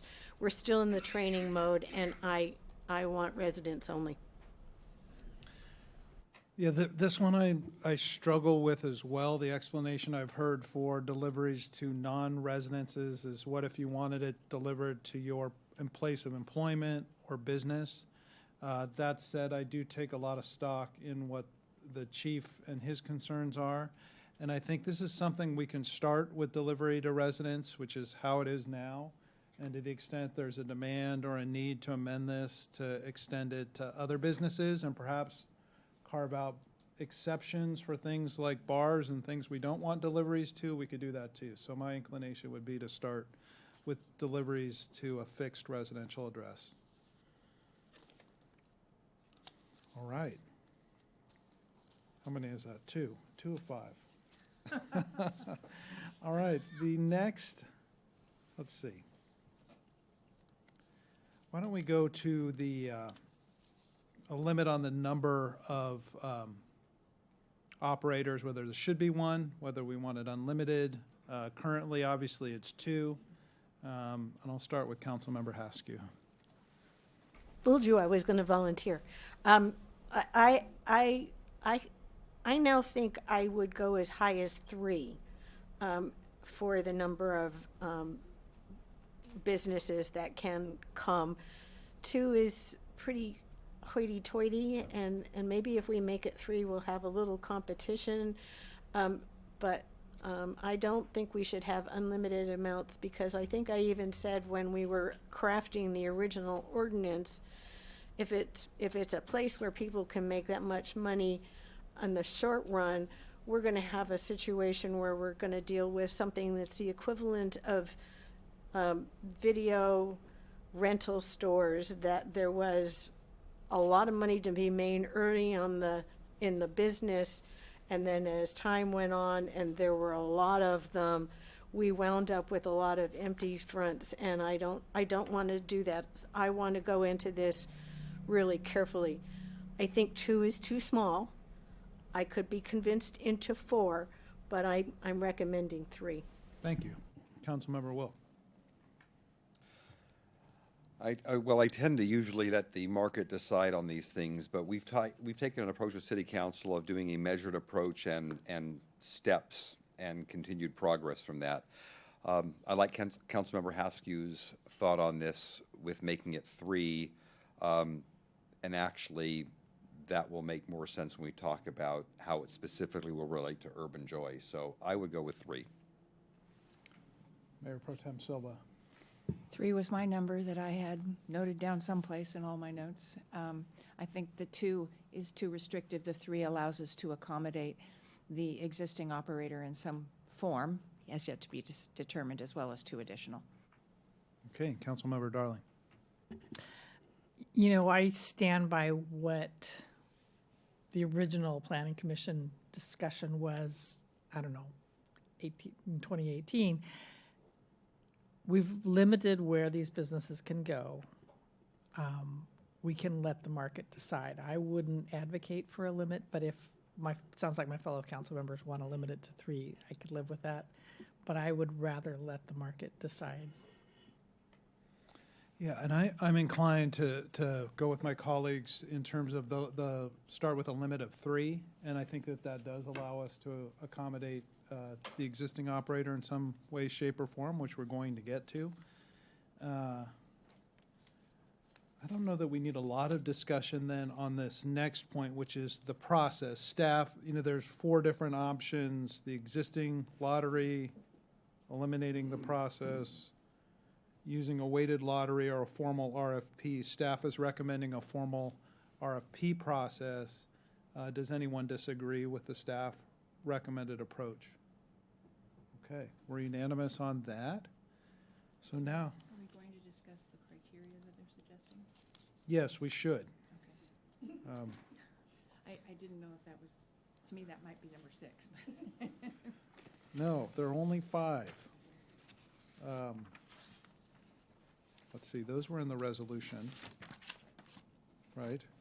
And the criteria are on number 3 of the resolution: the quality and thoroughness of the application materials, the experience and qualifications, sustainability measures, and a community benefits plan. each of those being equally weighted for 25 points for a total of 100 points. Does that appear to be thorough and accurate? Are there any other items that we go? I'm happy to go first. Yes, Mayor Pro Tem Silva. I think these are good criteria. I think we probably could come up with a point and a weighting system that would be different, but I think at this point it looks reasonable. And I think one of the things that's helpful is it says that we want this to be a sustainable business, and we also expect some level of community benefits without exactly mandating what those are right up front. I am more inclined to not encourage, I think I can say this, I am inclined to not encourage applicants to start suggesting they'll benefit the arts or things like that. I think we want to keep this as a separate and not try to create a relationship between these entities. I would also say that if we use these 4 criteria, the first 2 criteria could be, the first 50 points could already be allocated for the existing operator. Because they do have, evidently they've had application twice and they have the experience and qualifications. Councilmember Darling. Yeah, I like the criteria, the way they're written. I agree with Councilmember Silva, or Mayor Pro Tem Silva, about the, 50% of the points the existing applicant would obviously already be able to qualify on those. I think when it comes to community benefits, I would look for some linkage to dealing with drug addiction and mental health and things like that. But that's, we leave it broad, but that's just what I would be looking for. Councilmember Haskew. Yeah, I'm having a little trouble with sustainability measures because what little I know about growing marijuana, it is not the most sustainable product. It uses a lot of our water and other things. So I mean, the sustainability measures may counteract that. So maybe I would honestly probably weight the 2 first categories for a total of 60 points, and then the other 2 for 40 points, split evenly, because and then the quality, we've got to work with these people. They ought to be able to fill out an application really, really well, and if they have experience and they have other qualifications, that should count a lot toward the sustainability of the business, not necessarily the development of the product. So I would actually recommend people consider that we make the first 2 a total of 60 points and the other 2 the remaining 40 points. How would you divide up the 40 points? I would do 20 each. 40. 2 times 20 is 40. And I'm the accountant. Councilmember Wilk. That's fine. 60-40 is fine with me. It works. The only thing that I'm struggling with, given what you said about sustainability, is do we make that 15 and keep community benefits 25? I'm not trying to over-engineer this. It still adds up to 40. I told you we could do this like this. I mean, just, I said we could debate how would we allocate. Yeah, okay. Okay, let's keep it simple. Yeah, I was going to say, on the sustainability side, anyway, never mind. I could live with 60, 40, 20, 20. I just want to point out that we do know that you're not growing in this business, therefore you're not using the water and the significant power consumption that goes along with this. But offsetting it is an important thing to do. All right. Mayor, if I may, at the risk of raising an issue with the council that I think you've already resolved, if the if the council does place a high value on community benefits as part of this program, then the concept of weighing that a bit higher over sustainability does, from our standpoint, make sense as well too. If the council wants to reconsider that, rather than a 20-20 split, like a 25-15 or something like that. But this is clearly within the council's discretion. Okay. I recognize the value of your recommendation and I follow it too. I changed my 2020 to 15 for sustainability and 25 for community benefits. That- It still adds up to 40. Given all this, I would just say keep it the way it is at 25 for each of the four. It seems like we're overcomplicating this. I think that the experience is important, the quality of the materials, community benefits. I think it's all important. Sustainability measures can mean a lot of different things. And now that we're sort of dissecting all of this, I wouldn't want, it seems like we're just overcomplicating it when we start to have 3 different measurements for for 4 different items. Well, I really appreciated the 60-40, and I think we're going to find that's going to be helpful in a subsequent conversation we're going to have. And I think if the sustainability measures are at 20, that's a benefit to the community no matter what. It is a form of a community benefit as it is because it helps us. So I would go 30-30, 20-20. And I would agree with that.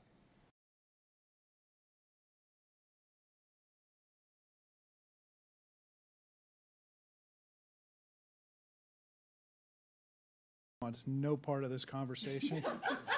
So, Councilmember Darling has sliced and diced evaluation criteria so finely through the years and found out it does not end up changing the answer a lot I of times. appreciate that.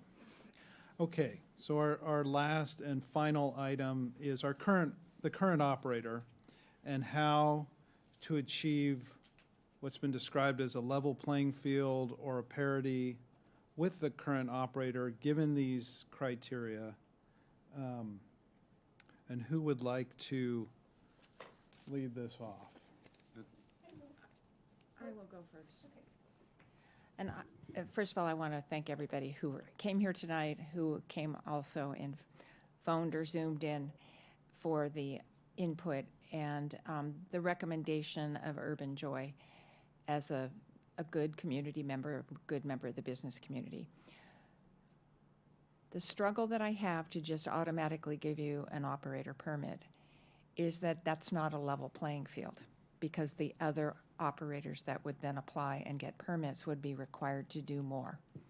And so it's reversing or another form of lack of equity and parity. And I think while I think we can allocate the 60 points because you already qualified in so many ways, but I would like us to figure out a way to have you do this, have Urban Joy do the sustainability measures and the community benefits so it is a level playing field with the future operators as well. Councilmember Wilk. Sure. I can definitely appreciate what Councilmember or Mayor Pro Tem Silva is saying. The Planning Commission recommendations talked about Urban Joy, and this was voted, I think it was 6-1. I might be off by 1 on that, but I think it was 6-1. Converting them into a adult use delivery as well without competition. They really went over this pretty thoroughly. This has been a business that's been in our community working for 2 years. They've been a good player, a good community member of the Chamber of Commerce. They've done everything that we've asked without having any infractions against them. And I think that says something. We've already stated here that we want a third delivery, that we are agreeing that a third delivery operator would be appropriate. If Urban Joy is one and is converted without competition, then we still have 2, which is essentially where we've been anyway. So it's not just that I don't have a problem in converting Urban Joy to an adult use.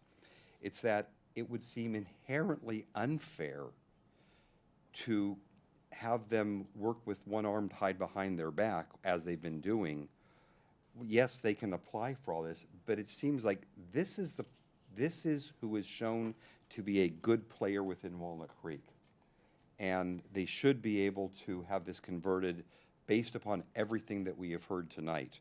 If there were any red marks against them or red flags, I can absolutely see them having to also compete with others for those three.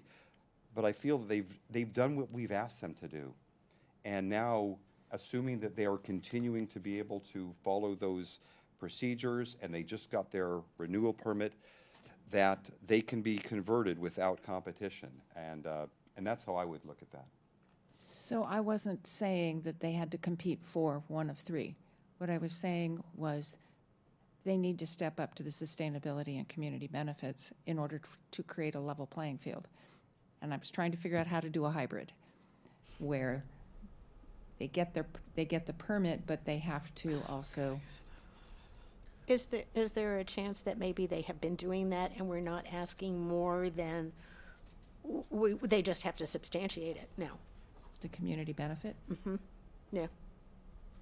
Could be. Yeah, okay, so there. Could be they have EV charging stations in the back parking lot for their delivery trucks or their hybrid vehicles. Right. I don't know. Or they've got a special program or something, or they. But you know, that was, I was trying to make sure we're not being inequitable in the reverse way. So is there a way of stating that they will be essentially guaranteed of that conversion and they have X amount of time, let's say 6 months, to be able to complete those aspects, and then they will be granted or they will then be able to keep the conversion that we've decided upon? Essentially, that they're able to operate under this and get those pieces together, whereas the other businesses would have to apply from ground zero and then wait a certain amount of time until they even qualify. I think that's a question for staff, how that hybrid approach would be implemented with Urban Joy.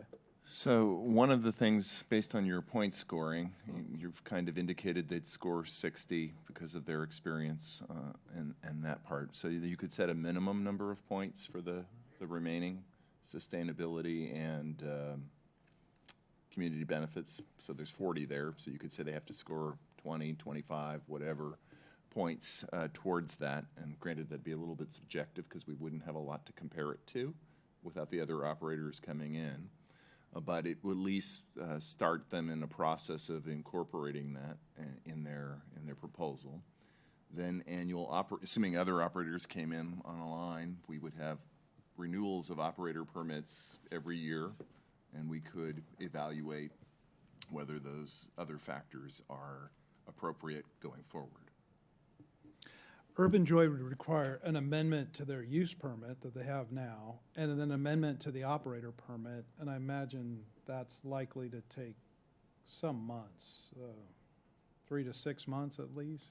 It seems appropriate about that time frame. You have to go to Planning Commission, we have to schedule a hearing. That's inherent in the process that would be required, even if these additional 2 measures weren't required. That is correct. Okay.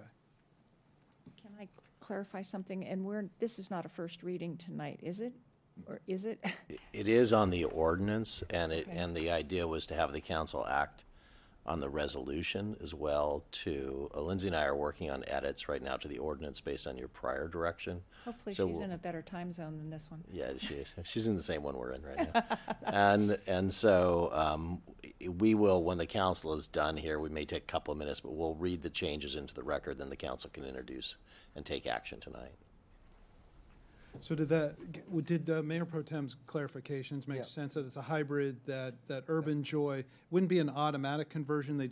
To be a level playing field with everyone else, they'd still have to comply with the sustainability and community benefits. They would have the opportunity to do that, and then they would be converted into being able to utilize the adult use. So there's not a competition against others that are looking to get into the marketplace. That if they qualify under those two and fulfill what we're looking for, that they would then be converted without the additional competition. Yeah, I mean, I think the way we're setting up this scoring system, they're already scoring very high, given they have already got 60 points essentially. And then what remains, and they have a leg up because they're already here and they're going through an amendment process as opposed to a completely new application process. Let me check with one issue that I think comes into play with a hybrid process. We're going to run an RFP. It'll take a while to write the RFP. It'll have to get out. Everybody will have to respond to it. Are we saying that with this process, they can bring in a proposal in advance of the deadline of the RFP for the other two operators? Yes, I think so. And I used to work in the international telecommunications market. And when the national telecoms operator got the first license for cellular, everybody else competed for the second license. But the first guys got the first license because they were already there. But they did have to deliver some things over and above just, here's the license. So from a timing perspective, we would have two separate tracks running. The existing operator would have to submit an application. It would get evaluated against the criteria we've talked about. And then if they met the criteria, they could proceed through the Planning Commission and get their permit. And the other folks would be waiting until the RFP. So they're going to have a leg up that way too. Yeah. But that's helpful clarification. Would you repeat the question? So the process of dealing with the existing operator, Mayor Pro Tem Silva had suggested this somewhat of a hybrid approach, or these two tracks, the RFP process for two of the operators, potential operators, and then kind of a non-RFP process for the existing operator that would give them an opportunity to apply for an amendment to the operation permit and the use permit and demonstrate conformance. I know, I like it. And With the I sustainability could measures and I community could just see benefits. everybody's shoulders go down because you explained it exactly the way you needed to. Oh, yeah, I understood it that way. I'm in favor of that.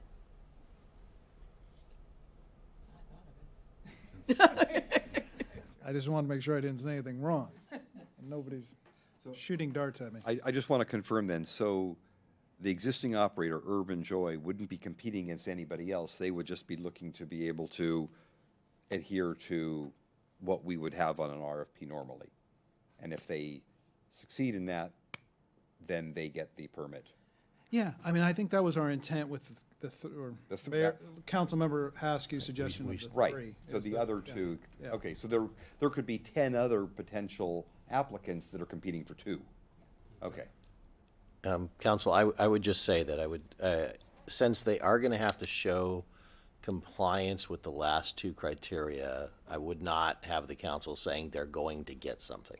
If you're going to hold them to the standard, they need to comply with the other two. If anything, if the council wants to say that they get the full 60 points for the first two, that's okay. You could give us that direction, but anything beyond that, they don't have a proposal into us yet. We would need to see that and exercise discretion on that. We understand, we understand all of the comments that the council has been made about having this being a fair process, also about Urban Joy being an established business in the community. So we're hearing that, but we shouldn't be saying what the conclusion is until we've actually got the proposals in from them.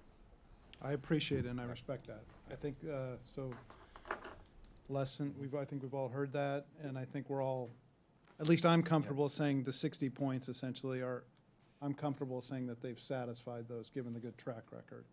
So the other items remain to be determined. That has to be proven up through your amendment to the permit process. You have to demonstrate that to the satisfaction of staff and go through the normal approval process on that. In the meantime, your medical use delivery is unaffected. That's a legacy operation. Okay. And they can carry more.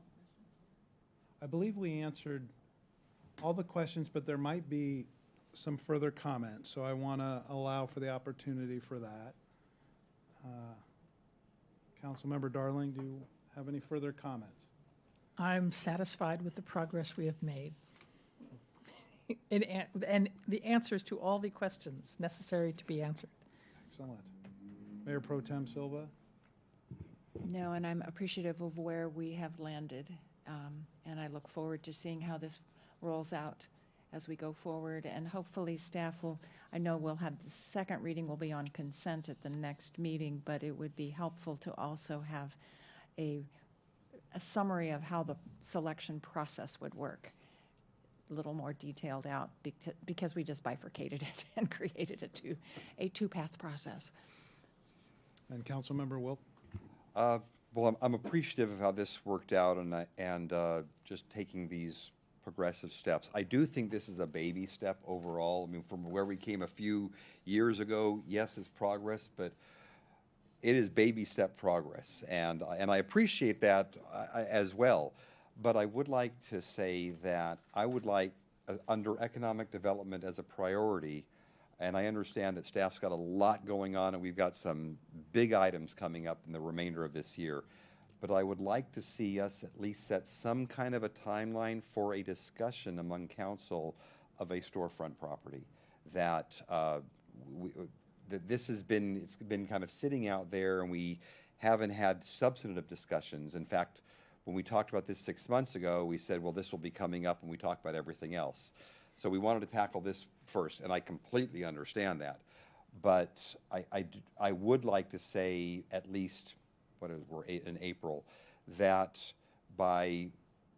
within the next year, that we have the opportunity in hearing from staff, a staff report on a potential storefront discussion. I think that we are not doing a service of the community to at least not have that discussion.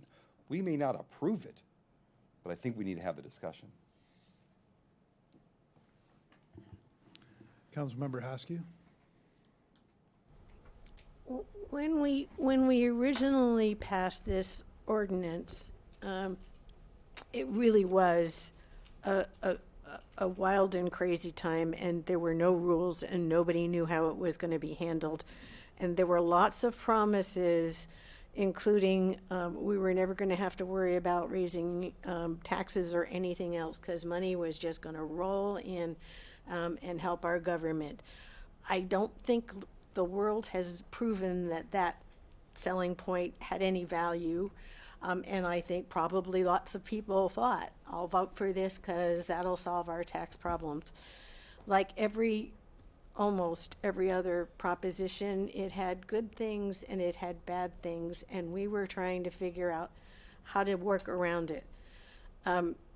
We were also dealing with not only just the commercial side of this, but we were also dealing with the six plants? Is it 6 plants you can plant in your neighborhood?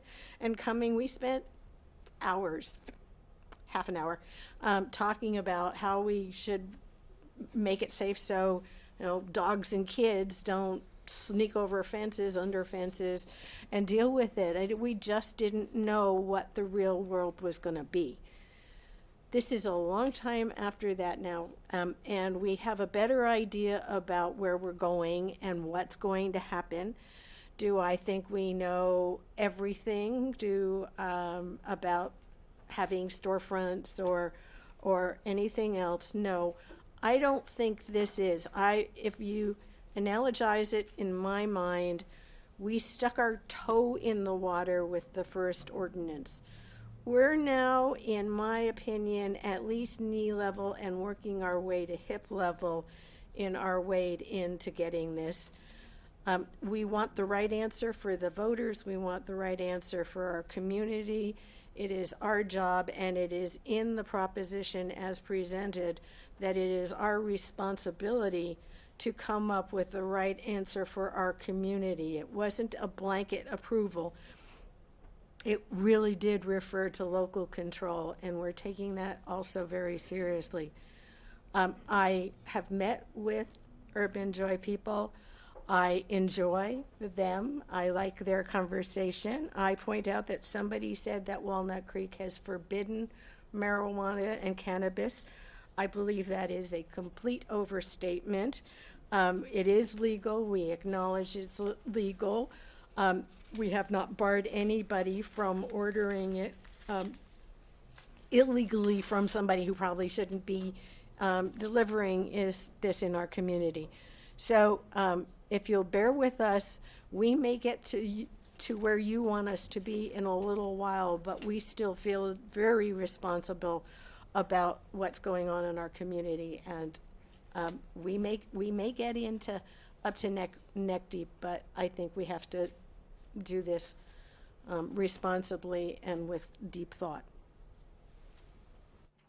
Okay, so I want to poll the council so that we can give direction to staff on Councilmember Wilkes' question, and I think I heard some elements of it in what Councilmember Haskew said, but is this something that we would like an update from staff on? And keep in mind that we've got an extremely full plate this year with a lot of competing priorities and interests, and that we haven't even adopted the ordinance to adopt the adult use delivery yet, which is going to take a lot of staff time to implement and get off the ground. So that was my editorial comments, and now I'll turn to my colleagues to see if you would like further conversation about retail at a future discussion.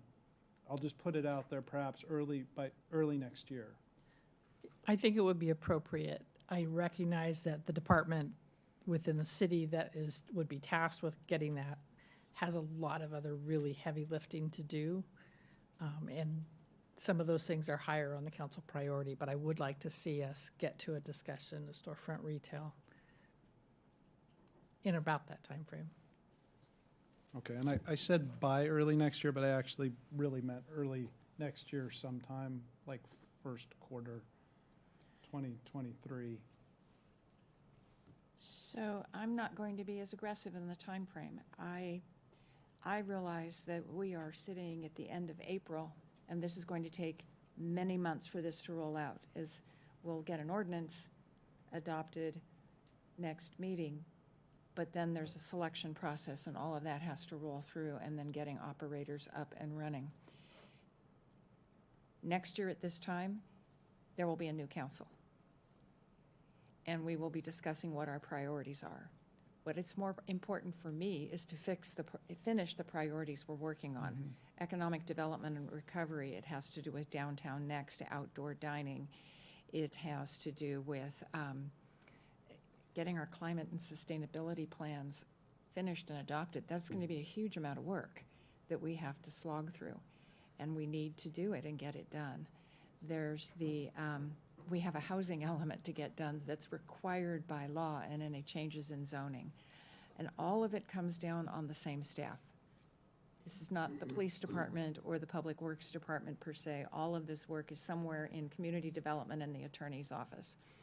And we know that we're understaffed because of the great resignation. We are all struggling with that. I don't think we should be putting a new priority in there at this point in time, and we need to finish the ones we've or be prepared to say, well, we can let the sustainability and climate action plan go on the back burner while we focus on this. That's what we need to be prepared to do. And I think Councilmember Wilk, you had outlined, I completely appreciate what the Mayor Pro Tem is saying, but if we don't put a goal line out there, it doesn't get done. And if we say, we'll discuss this next year when there's a new council, we'll figure it out then, we're putting something out there that, I mean, we knew it took I think we said 18 months when this first came to us, and it took us 2.5 years to finally address it. So I think it's important to at least set that as an opportunity that it's the possibility of being able to have this conversation by early Q2, which does put us in a year, and we can revise that if we really see that we don't have the time frame to be able to do that in, and then we can set that out if we need to. But if we just say now, you know what, let's just talk about this another time, the next thing you know, it's next year and we're still talking about when are we going to do this, or at least when are we going to set this conversation up. So I think it's important to actually put something out there to at least have a time frame that when the community asks, Why isn't there a storefront in Walnut Creek? We can say, we're going to be reviewing this in late Q1, early Q2 of '23. Otherwise, well, you know, we don't know. We don't know when we're going to talk about it. So I think it's important. It will get reviewed as part of our discussion, of our priorities for the 2 years after that. Well, I I understand mean, the that. timing is coincidental. I'm just saying it all should occur at the same time with the new council that sits. Then we're still having the same conversation in 2024. The first time I was mayor, there were a lot of those kinds of things. Everything is important to somebody. And we have gone through a really long process of figuring out what our priorities were and are right now. And we've changed them only after due deliberation, which makes me now sound like I'm stodgy, because that's the same thing I said the last time. But it is important that we don't just lurch for this and lurch for that, and if we do that, nothing gets done. We spend all our time just trying to juggle 20 balls in the air and never get anything done. You feel very strongly about this. You are on that council next time, because you and I are carryovers. And there are 3 of us. And I read Councilmember Darling's, not that she said it, but I read her body language, and she's as much in favor of this as you are. I'm not taking a position, because I don't know if there isn't going to come up something more important between now and then when we have to make the decision. We agree we have our priorities. We need to stick with them. We need to get them done, or they never get done. So I firmly believe that and support Mayor Pro Tem. Okay, to summarize, I think we're all in agreement that we should have a further conversation about retail. And the question is timing and when.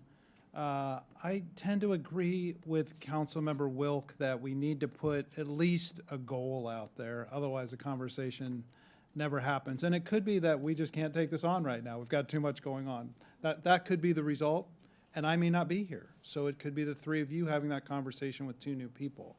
And I think that, but I am in favor of at least putting an aspirational goal out there of having a further conversation about it for, you said late Q1, early Q2 next year. I think that gives us an opportunity legitimately to get through the priorities that we set last March, gives us the full two years to get through that process, and then to have the conversation. So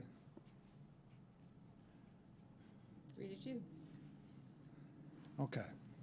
I think I brought Councilmember Haskew along. 4-1. No, I thought I did. Good try. So we still need, I think on behalf of all of us, want to thank everyone for coming tonight, for speaking from the heart, for speaking passionately about the issue, and also the people on Zoom. I think it's been an education, I know, for myself, and I've not only visited Urban Joy, but also had the opportunity to visit some other dispensaries throughout the Bay Area, and it's been good for me in terms of trying to help eliminate bias and get educated in terms of the industry and what's happening. So I appreciate the opportunity to do that, and we need to take action now on the ordinance and the resolution, I believe. So, Mayor, I would suggest that the council take this in 3 steps. The first step would be to adopt the resolution that is in your packet, and I'll read a couple of changes into that consistent with the council's direction this evening. The second step would be just to entertain a motion to provide direction to staff with regards to the processing of the Urban Joy application. And then the third one will be to read into the record some edits to the ordinance, because we do have to introduce the ordinance in its final form. We can't just do it conceptually. And Lindsay's going to help me with that, so she'll come back on to do that portion of that. So the first item that the council would consider would be the resolution that's in your packet right now. And it would include, and I want the council to understand before I explain this, this resolution is applicable into the future. So unless the council changes this, it's the same resolution that staff will use to implement this program. And think about that in the context of what we experienced even with the medicinal one, where we put out applications, we got proposals in, we selected two, but one of them didn't even finish the process. So think of this as not just applying to the immediate situation that you have right now. That's why I'm going to word some of the changes the way that I am. So the first change I would make is the council's direction in section 3 to change the ratings so that quality and thoroughness of application materials and experience and qualifications themselves each have 30 points as their point value, if you will, and that sustainability measures and community benefits plan each have 20 points as their measure for a total of 100. The second change that I would recommend is in section 1, which is the section that's titled solicitation of applications. But we do need to insert into this document the maximum number of non-storefront delivery facilities that would be ultimately allowed.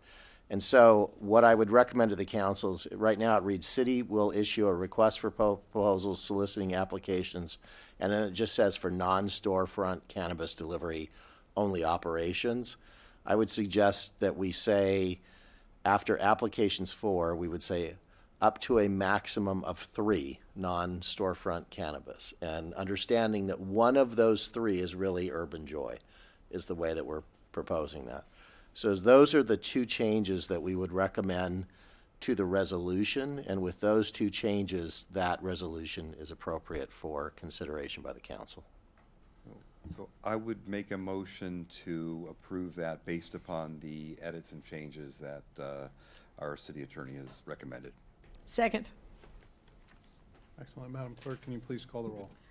Councilmember Welk. Aye. Councilmember Haskew. Aye. Councilmember Darling. Aye. Mayor Pro Tem Silva. Aye. Mayor Francois. Aye. Motion carries unanimously.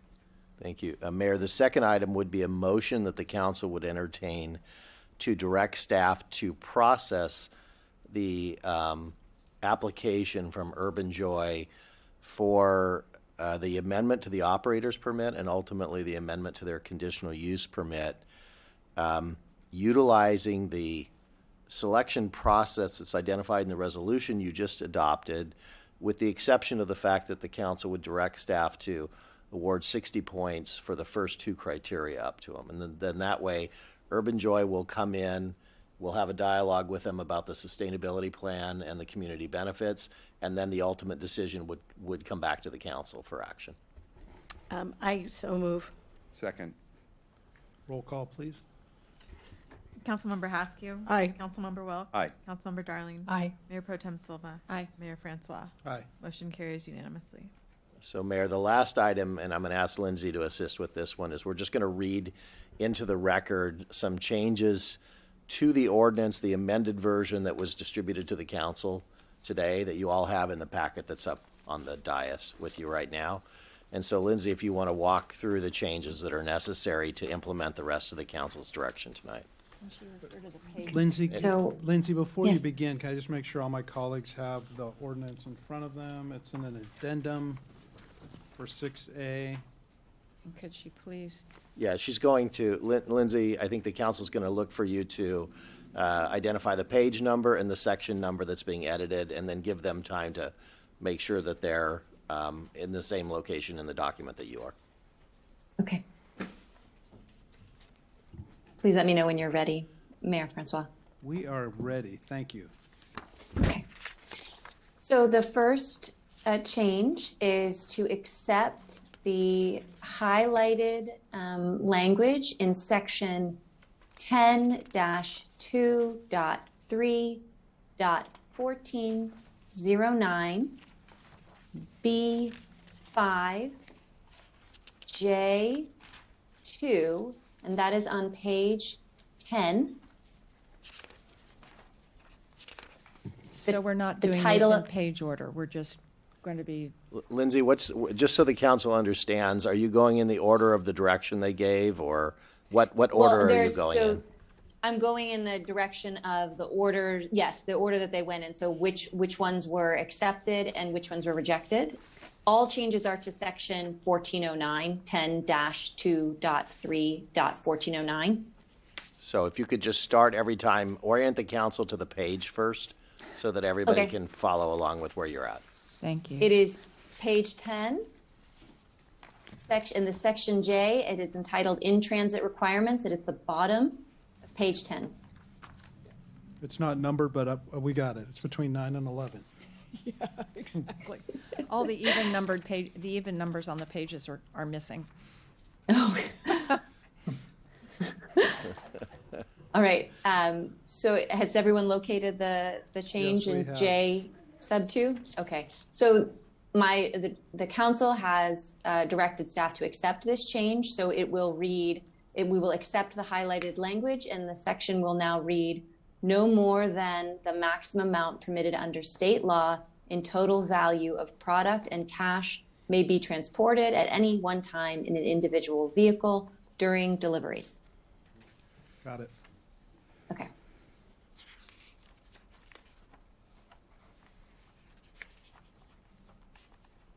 So Lindsay, I think we're okay. You can go on to the next one now. Yes, yeah, I was scrolling myself so that if you go to page 6, it is the section 10.2.3.1409, cannabis delivery only operations permitted is the name of the section. We're there. Okay. So the first change to the draft ordinance is to reject the highlighted language in section 10-2.3.1409 A2, section entitled Delivery Restrictions. The highlighted language will be rejected. So this section will read, all deliveries must be to a fixed residential address. Got it. The next change will be to section 10-2.3.1409. This is the same page. Section A3D, sub 2. That section will reject the highlighted strike through. So that section will now read, delivery vehicles may only travel between the fixed locations of delivery only operations and the residential addresses specified by customers for delivery while transporting cannabis and or cannabis products in the city.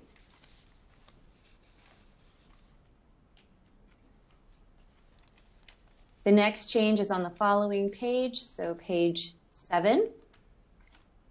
And that is section 10-2.3.1409 B2, entitled Zoning Districts. This change will reject the highlighted strike through. So this section will read, delivery only operations permitted pursuant to this article may only be located in the following zoning districts: service commercial and business park. Deliveries may take place in all zoning districts that include residential addresses.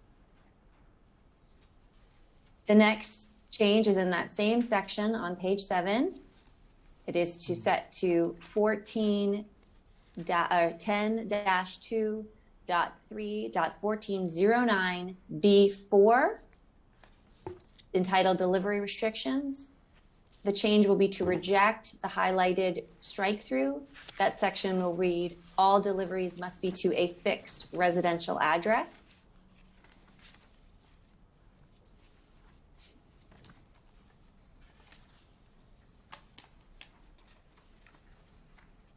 And the final change will be on page 11.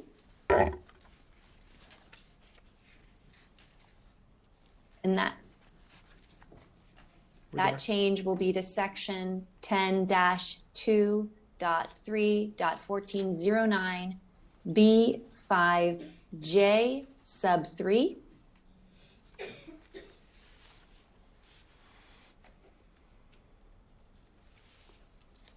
Got it? That section will reject the highlighted strike through and will read delivery vehicles may only travel between fixed locations of delivery only operations and the residential addresses specified by customers while transporting cannabis and or cannabis products. And those are the 6 changes. So, Mayor, with that, the council could entertain a motion to waive reading and introduce the ordinance as reflected in the packet that is on the dais this evening, that was posted on the website with the changes that Ms. DeAndre has read into the record. I would note for the council that the council did also provide direction on the RFP process, but that language is already in the ordinance that you're identifying this evening, so that doesn't require further change. Okay, and then before a motion, Mayor Pro Tem has a question. So we agreed on 3 operators. Where did that change occur? So that actually was in the resolution that you already adopted, and this ordinance refers to a resolution of the Great, thank council you. to identify that. Then I will move to introduce and waive further reading of the ordinance amending the Walnut Creek Municipal Code, Chapter 10, Part 3, Article 2, Personal and Commercial Cannabis Activities to allow for the establishment of non-storefront adult-use cannabis delivery-only operations in the city of Walnut Creek as amended this evening at the dais. Second. Roll call, please. Mayor Pro Tem Silva. Aye. Councilmember Wilk. Aye. Councilmember Darling. Aye. Councilmember Haskew. Aye. Mayor Francois. Aye. Motion carries unanimously.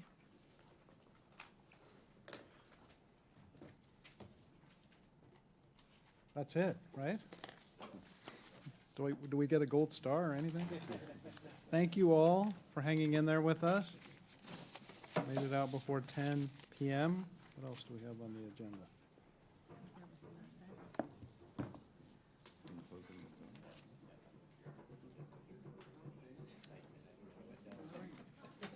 Okay, so we have no other items on our agenda, so we are adjourned.